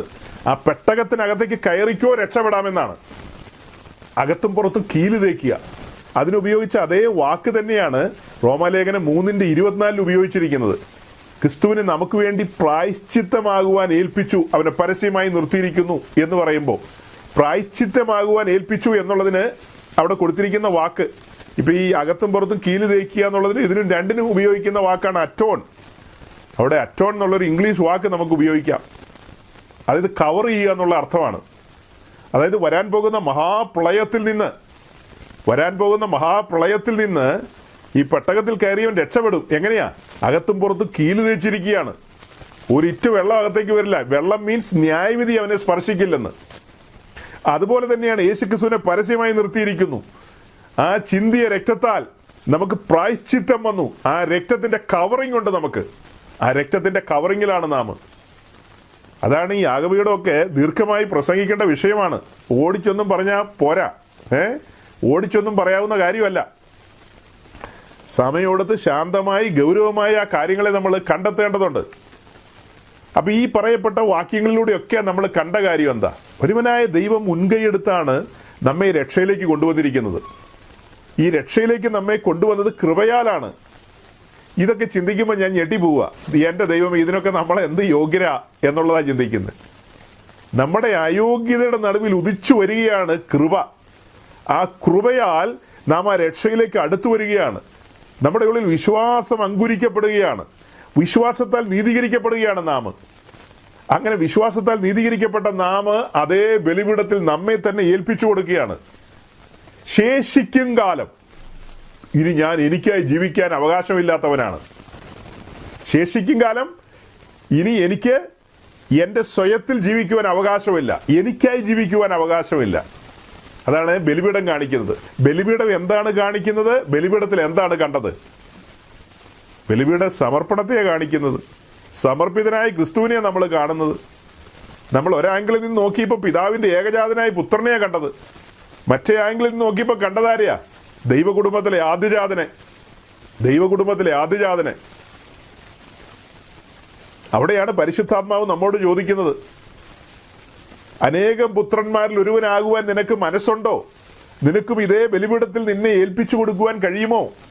കൃപയാൽ രക്ഷപ്പെട്ട നമ്മോടാ ചോദിക്കുന്നത്. അങ്ങനെ ഏൽപ്പിച്ചു കൊടുക്കുകയാണെങ്കിൽ നിന്റെ ശരീരം പർവ്വതത്തിലെ മാതൃകപ്രകാരം ആയിരിക്കണം. ഇവിടെ നിന്ന് നമുക്ക് പറയാനുണ്ടെന്നേ, ദൈവം നമ്മെ സൃഷ്ടിച്ച സൃഷ്ടിപ്പ്, തോട്ടത്തെക്കുറിച്ച് പറയാനുണ്ട്. ഇവിടെ ദൈവം നമ്മെ സൃഷ്ടിച്ച സൃഷ്ടിപ്പുണ്ട് തോട്ടത്തിൽ. പിന്നീട് വീഴ്ച സംഭവിച്ചു. വീഴ്ചയ്ക്ക് മുമ്പും വീഴ്ചയ്ക്ക് ശേഷവും. വീഴ്ചയ്ക്ക് ശേഷം നാം നഗ്നരായിപ്പോയി. ആ കാരണത്താൽ ദൈവം മുൻകൈയെടുത്ത് നമ്മെ ഉടുപ്പിച്ചു. നമ്മുടെ നഗ്നതയെ മറയ്ക്കുവാൻ വേണ്ടി ദൈവം തന്നെ മുൻകൈയെടുത്ത് നമ്മെ വസ്ത്രം ധരിപ്പിച്ചു. തോട്ടത്തിൽ നിന്ന് പുറത്തേക്ക് വന്ന മനുഷ്യനെ വസ്ത്രം ധരിപ്പിച്ചാ പറഞ്ഞു വിട്ടത്. അപ്പോൾ വസ്ത്രം ധരിക്കുക എന്ന് പറയുന്നത് അനിവാര്യമാണ്. അതുകൊണ്ട് യോഗ്യമായി തന്നെ നമ്മൾ വസ്ത്രം ധരിക്കണം. നമ്മുടെ നഗ്നത വെളിവാക്കുന്ന രീതിയിൽ, അത് സ്ത്രീകളാകട്ടെ പുരുഷന്മാരാകട്ടെ, അലക്ഷ്യമായി അങ്ങനെയൊന്നും ജീവിക്കാൻ നമുക്ക് പെർമിറ്റ് ഇല്ല കേട്ടോ. അതിനൊക്കെ കഴിയുന്ന ആൾക്കാർ വേറെയുണ്ട്, പക്ഷെ നമുക്കതിനുള്ള പെർമിറ്റ് ഇല്ല. നമ്മൾ വിശേഷപ്പെട്ടൊരു ജനമാണ്, തിരിച്ചറിവ് ലഭിച്ചവരാണ്. അങ്ങനെ നഗ്നത മറയ്ക്കപ്പെട്ട് പുറത്തേക്ക് വന്ന മനുഷ്യന് എസെൻഷ്യൽ ആയിട്ടുള്ള കാര്യങ്ങൾ ഏതേതെല്ലാമാണെന്ന് നമ്മൾ ചിന്തിക്കേണ്ടതുണ്ട്. കാലിൽ മുള്ളു കൊള്ളാതിരിക്കണമെങ്കിൽ ഒരു ചെരുപ്പിടാം. അത്യാവശ്യം മുള്ളു കൊള്ളാതിരിക്കണമെങ്കിൽ ഒരു ചെരുപ്പിടാം. ഇട്ടില്ലേലും കുഴപ്പമില്ല, എനിക്ക് വിരോധമൊന്നുമില്ല, ഇടേണ്ടവർക്ക് ഇടാം. പിന്നെ ഇനി ഇപ്പം അത്യാവശ്യം സമയം അറിയണമെങ്കിൽ ഒരു വാച്ച്, സമയം അറിയണമെന്നുള്ളവർക്ക് വേണമെങ്കിൽ ഒരു വാച്ച് കെട്ടാം. കെട്ടിയില്ല എന്നോർത്തൊന്നും ഒരു കുഴപ്പമില്ല. ഇതിനപ്പുറം നമ്മുടെ ക്രിസ്തീയ ജീവിതത്തിൽ മുൻപോട്ട് പോകാൻ മറ്റെന്തെങ്കിലും കാര്യങ്ങൾ ഈ ശരീരത്തിന് ആവശ്യമുണ്ടോ? ഉണ്ടെന്ന് എനിക്ക് തോന്നുന്നില്ല. ചാപ്പാട് കൊടുക്കണം കേട്ടോ. അതല്ലാതെ എക്സ്റ്റേണൽ ഡെക്കറേഷൻസിന്റെ ഒന്നും ആവശ്യമില്ലെന്നേ. ബാഹ്യ അലങ്കാരങ്ങളുടെ ഒന്നും ആവശ്യമില്ല. എന്താ ആവശ്യമുള്ളത്? ഒരാവശ്യമില്ല. നല്ല ഭംഗിയായിട്ട് ഈ കാര്യങ്ങളെ നമുക്ക് അവതരിപ്പിക്കാമല്ലോ, നമുക്ക് പറയാമല്ലോ, പഠിക്കാമല്ലോ. പിന്നെ എന്തിനാ മത്സരം? പലരും ചുമ്മാ അങ്ങ് മത്സരിക്കുകയാണ്. അതങ്ങനെയല്ലേ, ഇതിങ്ങനെയല്ലേ, മുടിയൻ പുത്രം വന്നപ്പോൾ അങ്ങനെ ചെയ്തില്ല ഇങ്ങനെ ചെയ്തില്ല എന്നൊക്കെയാണ് ചോദിക്കുന്നത്. എന്ത് മണ്ടത്തരങ്ങളായി പറയുന്നത്. മുടിയൻ പുത്രം വന്നപ്പോൾ അപ്പനെയും കൂട്ടിക്കൊണ്ട് ജോയി ആലുക്കാസി പോയോ ഒരു മോതിരം മേടിച്ചിടാൻ വേണ്ടിയിട്ട്. അവിടെ മുടിയൻ പുത്രന്റെ കയ്യിലിട്ട മോതിരം എന്ന് പറയുന്ന മോതിരത്തിന്റെ അർത്ഥം പോലും ഇന്റർനാഷണൽ പ്രസംഗിക്ക് അറിയില്ല. ഇന്റർനാഷണൽ പ്രസംഗി പറയുന്ന മണ്ടത്തരങ്ങൾ. പെന്തിക്കോസുകാരെ എല്ലാം ആഭരണം ധരിപ്പിച്ചിട്ടേ പുള്ളി അടങ്ങും. അതാ ഞാൻ തുടക്കത്തിൽ പറഞ്ഞത്, സ്വന്തം ഭാര്യയ്ക്ക് ഒരു 100 ഗ്രാമിൻ്റെങ്കിലും മേടിച്ചു കൊടുക്ക്. ആ സഹോദരി എത്രയോ ആഗ്രഹിക്കുന്നു. പെന്തിക്കോസുകാരെ മുഴുവനും ഇങ്ങനെ ധരിപ്പിക്കല്ലേ. അവരെങ്ങനെയെങ്കിലും ജീവിച്ചു പോട്ടെ. ഇന്ന് പെന്തിക്കോസിലെ മെജോറിറ്റി പാസ്റ്റേഴ്സും ഈ വക കാര്യങ്ങളെക്കുറിച്ച് ഗ്രാഹ്യമില്ലാതെ അവർക്ക് ബോധിച്ചതുപോലെ കാര്യങ്ങളെ പ്രസംഗിക്കുകയും പഠിപ്പിക്കുകയും ചെയ്യുന്നൊരു കാലമാണ്. എന്നാൽ എല്ലാ കാലത്തും വെളിപ്പാടുള്ള മനുഷ്യരുണ്ട്. വെളിപ്പാടുള്ള മനുഷ്യരാ വെളിപ്പാടിൽ തന്നെ മുന്നോട്ട് പോകും. അവർ കാര്യങ്ങളെ ധരിപ്പിക്കും. നമ്മൾ ഈ കാര്യങ്ങളെ പഠിക്കാനായിട്ട് ബലിപീഠത്തിന്റെ ചോട്ടിൽ വരണം സഹോദരങ്ങളെ. യാഗപീഠത്തിലെ കാഴ്ചയാണ് നമ്മെ ഓരോരുത്തരെയും വെളിപ്പാടിലേക്ക് കൊണ്ടുവരുന്നത്. യാഗപീഠത്തിൽ എന്താ കണ്ടത്? നമ്മുടെ കർത്താവ് യേശു ക്രിസ്തു തന്റെ തിരുമേനി തകർക്കപ്പെട്ട അവസ്ഥയിൽ ഏൽപ്പിച്ചു കൊടുത്ത കാഴ്ചയെ കാണുന്നത്. അതേ ബലിപീഠത്തിലേക്ക് നാം നമ്മെ തന്നെ ഒരു ബലിയായി ഏൽപ്പിക്കുകയാണ്. യാഗത്തിന്റെ മാനദണ്ഡങ്ങൾ എന്താണ്, അതിന്റെ ക്രൈറ്റീരിയ എന്താണെന്നുള്ളത് ലേവ്യ പുസ്തകം പോയി പഠിക്കണം. റോമാലേഖനം 12 നമ്മെ ബലിയായിട്ട് ഏൽപ്പിക്കാൻ തന്നെയാണ് പറഞ്ഞിരിക്കുന്നത്. അങ്ങനെ ബലിയായിട്ട് ഏൽപ്പിക്കുകയാണെങ്കിൽ അത് എങ്ങനെ ഏൽപ്പിക്കണം എന്നുള്ളത് അവിടെ ഉണ്ടെന്നേ. ആ കാര്യങ്ങൾ പഠിച്ചെടുക്കണം. അത് പഠിച്ചെടുത്തിട്ട് വേണം കാര്യങ്ങളെ അവതരിപ്പിക്കാൻ. നാം മറ്റുള്ളവരുടെ മുമ്പിൽ നമ്മെ തന്നെ പ്രദർശിപ്പിക്കാൻ വേണ്ടി, നമ്മെ തന്നെ വെളിപ്പെടുത്താൻ വേണ്ടി, അട്രാക്ട് ചെയ്യപ്പെടുന്ന നിലയിലേക്ക് കൊണ്ടുവരുവാൻ വേണ്ടി ബാഹ്യ അലങ്കാരങ്ങളും വേലത്തരങ്ങളും കോമാളിത്തരങ്ങളും ഒക്കെ കാണിക്കുകയാണെങ്കിൽ അതിൻ്റെ അർത്ഥം എന്താ? നിശബ്ദമായി നമ്മൾ ദൈവത്തോട് പറയുകയാണ്, സൃഷ്ടാവായ ദൈവമേ, നിന്റെ സൃഷ്ടിയാണ് ഞാൻ, പക്ഷെ നീ എന്നെ നല്ല നിലയിൽ സൃഷ്ടിച്ചില്ല. നീ എന്നെ ശരിയാമണ്ണം നല്ല ചന്തത്തിൽ ഉണ്ടാക്കിയെടുത്തില്ല.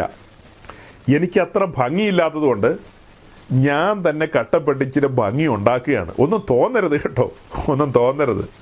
മറ്റേ ആ ഇന്ന സ്ഥലത്തെ പാസ്റ്ററുടെ ഭാര്യയും പാസ്റ്ററും ഒക്കെ അങ്ങനെ ചെയ്യുന്നുണ്ട്. ഞാനും അവരെ അനുകരിച്ച് ഞാനൊരു ഇച്ചിരി സൗന്ദര്യം ഉണ്ടാക്കുകയാണ്. അതിനാണ് നമ്മൾ ആർട്ടിഫിഷ്യൽ സൗന്ദര്യം എന്ന് പറയുന്നത്.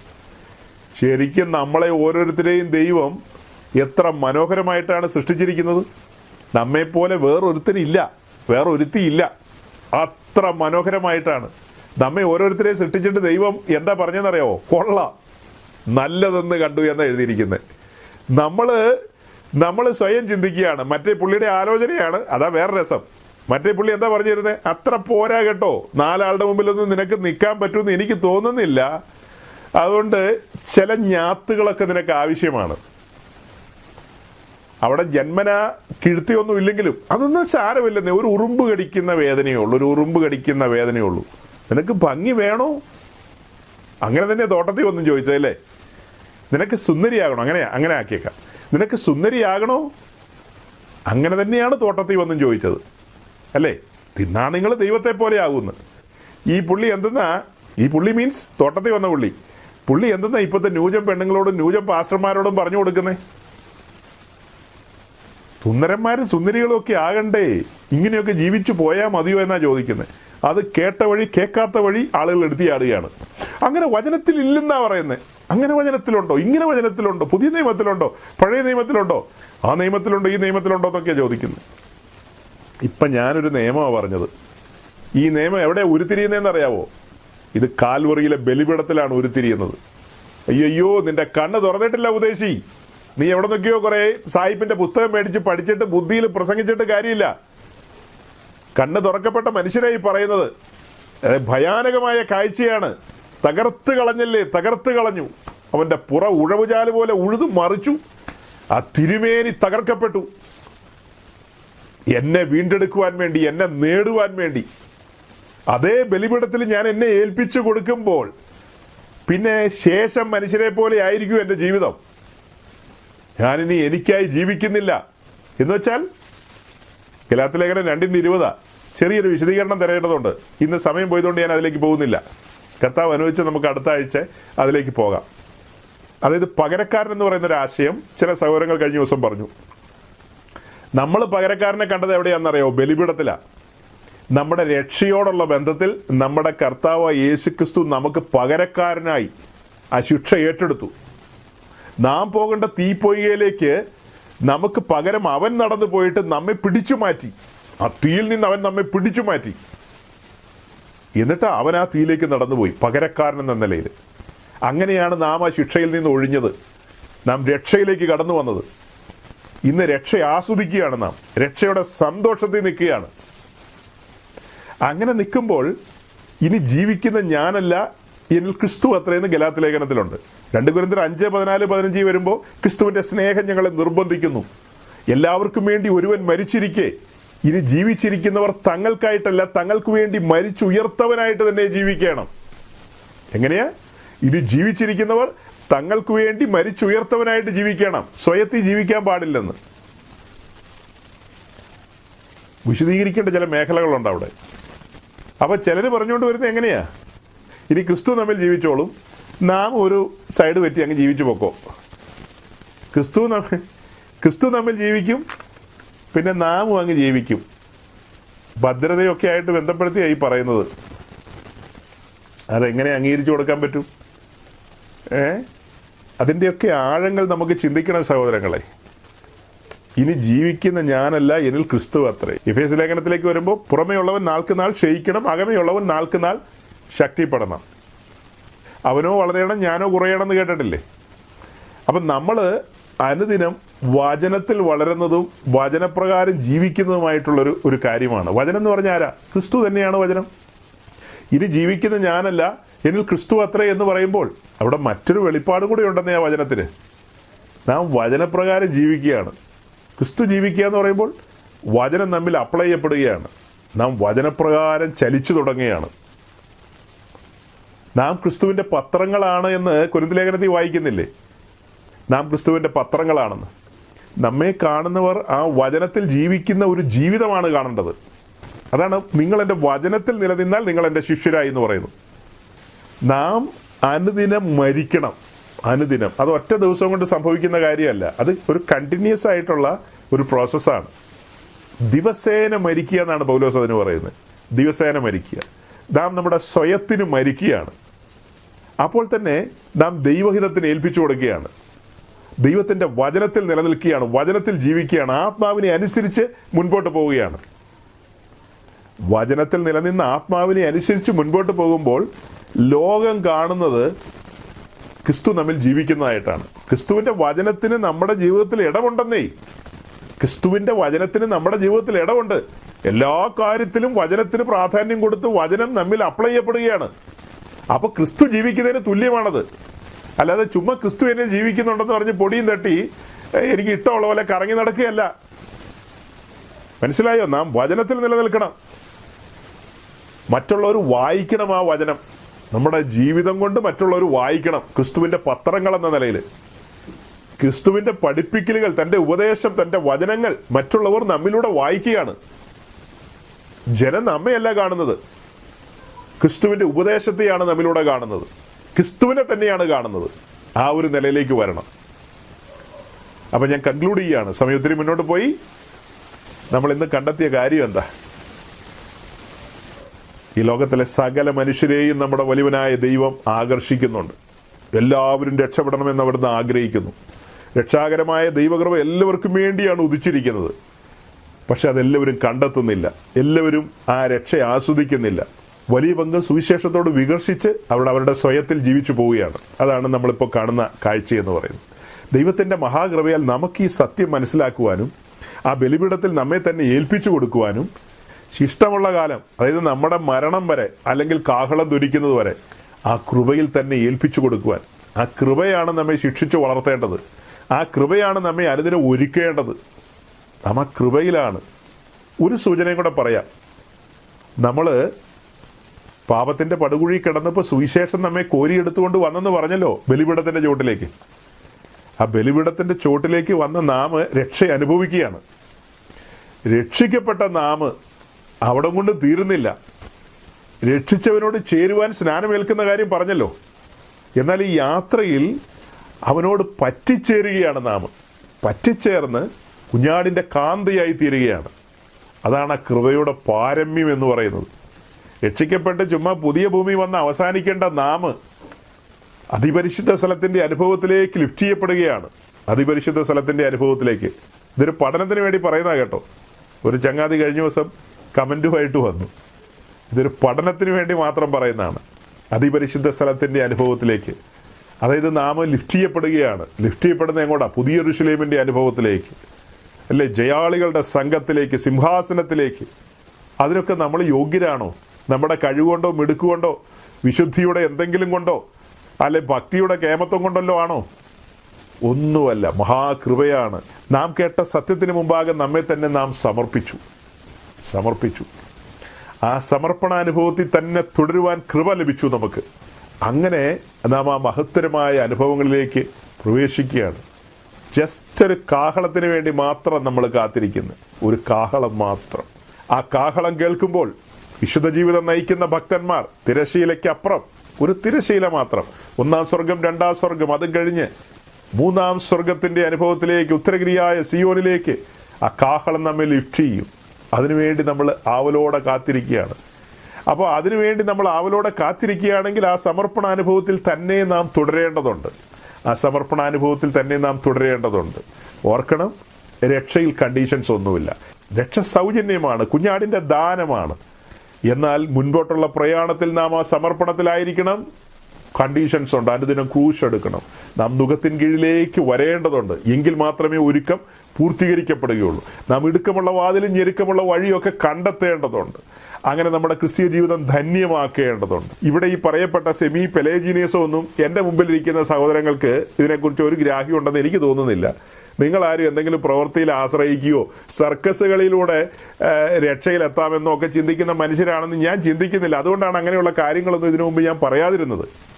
എന്നാൽ പെന്തിക്കോസ്ത് സമൂഹം പ്രവൃത്തിയിൽ അധിഷ്ഠിതമായ രക്ഷയെക്കുറിച്ച് പറയുന്നവരാണെന്നൊക്കെയുള്ള സംസാരങ്ങൾ അവിടെ നിന്നൊക്കെ കേട്ടതുകൊണ്ടാണ് ഇങ്ങനെ വിശദമായി വിശദീകരിക്കേണ്ടി വന്നത്. അത്യാവശ്യ കാര്യങ്ങൾ നിങ്ങളുടെ മുമ്പാകെ തുറന്നു കൊണ്ടുവന്നു എന്നാണ് ഞാൻ വിശ്വസിക്കുന്നത്. കേൾക്കപ്പെട്ട വചനങ്ങൾ നമ്മുടെ ജീവിതത്തിൽ അനുഗ്രഹമായി തീരട്ടെ. അത് നമ്മെ കൂടുതൽ ഉത്സാഹികളും ആത്മാവിൽ എരിവുള്ളവരും ഒക്കെയാക്കി തീർക്കട്ടെ എന്ന് ആശംസിച്ചുകൊണ്ട് ഞാൻ വാക്കുകൾ ചുരുക്കുന്നു. ദൈവം നിങ്ങളെ അനുഗ്രഹിക്കട്ടെ. Thank you.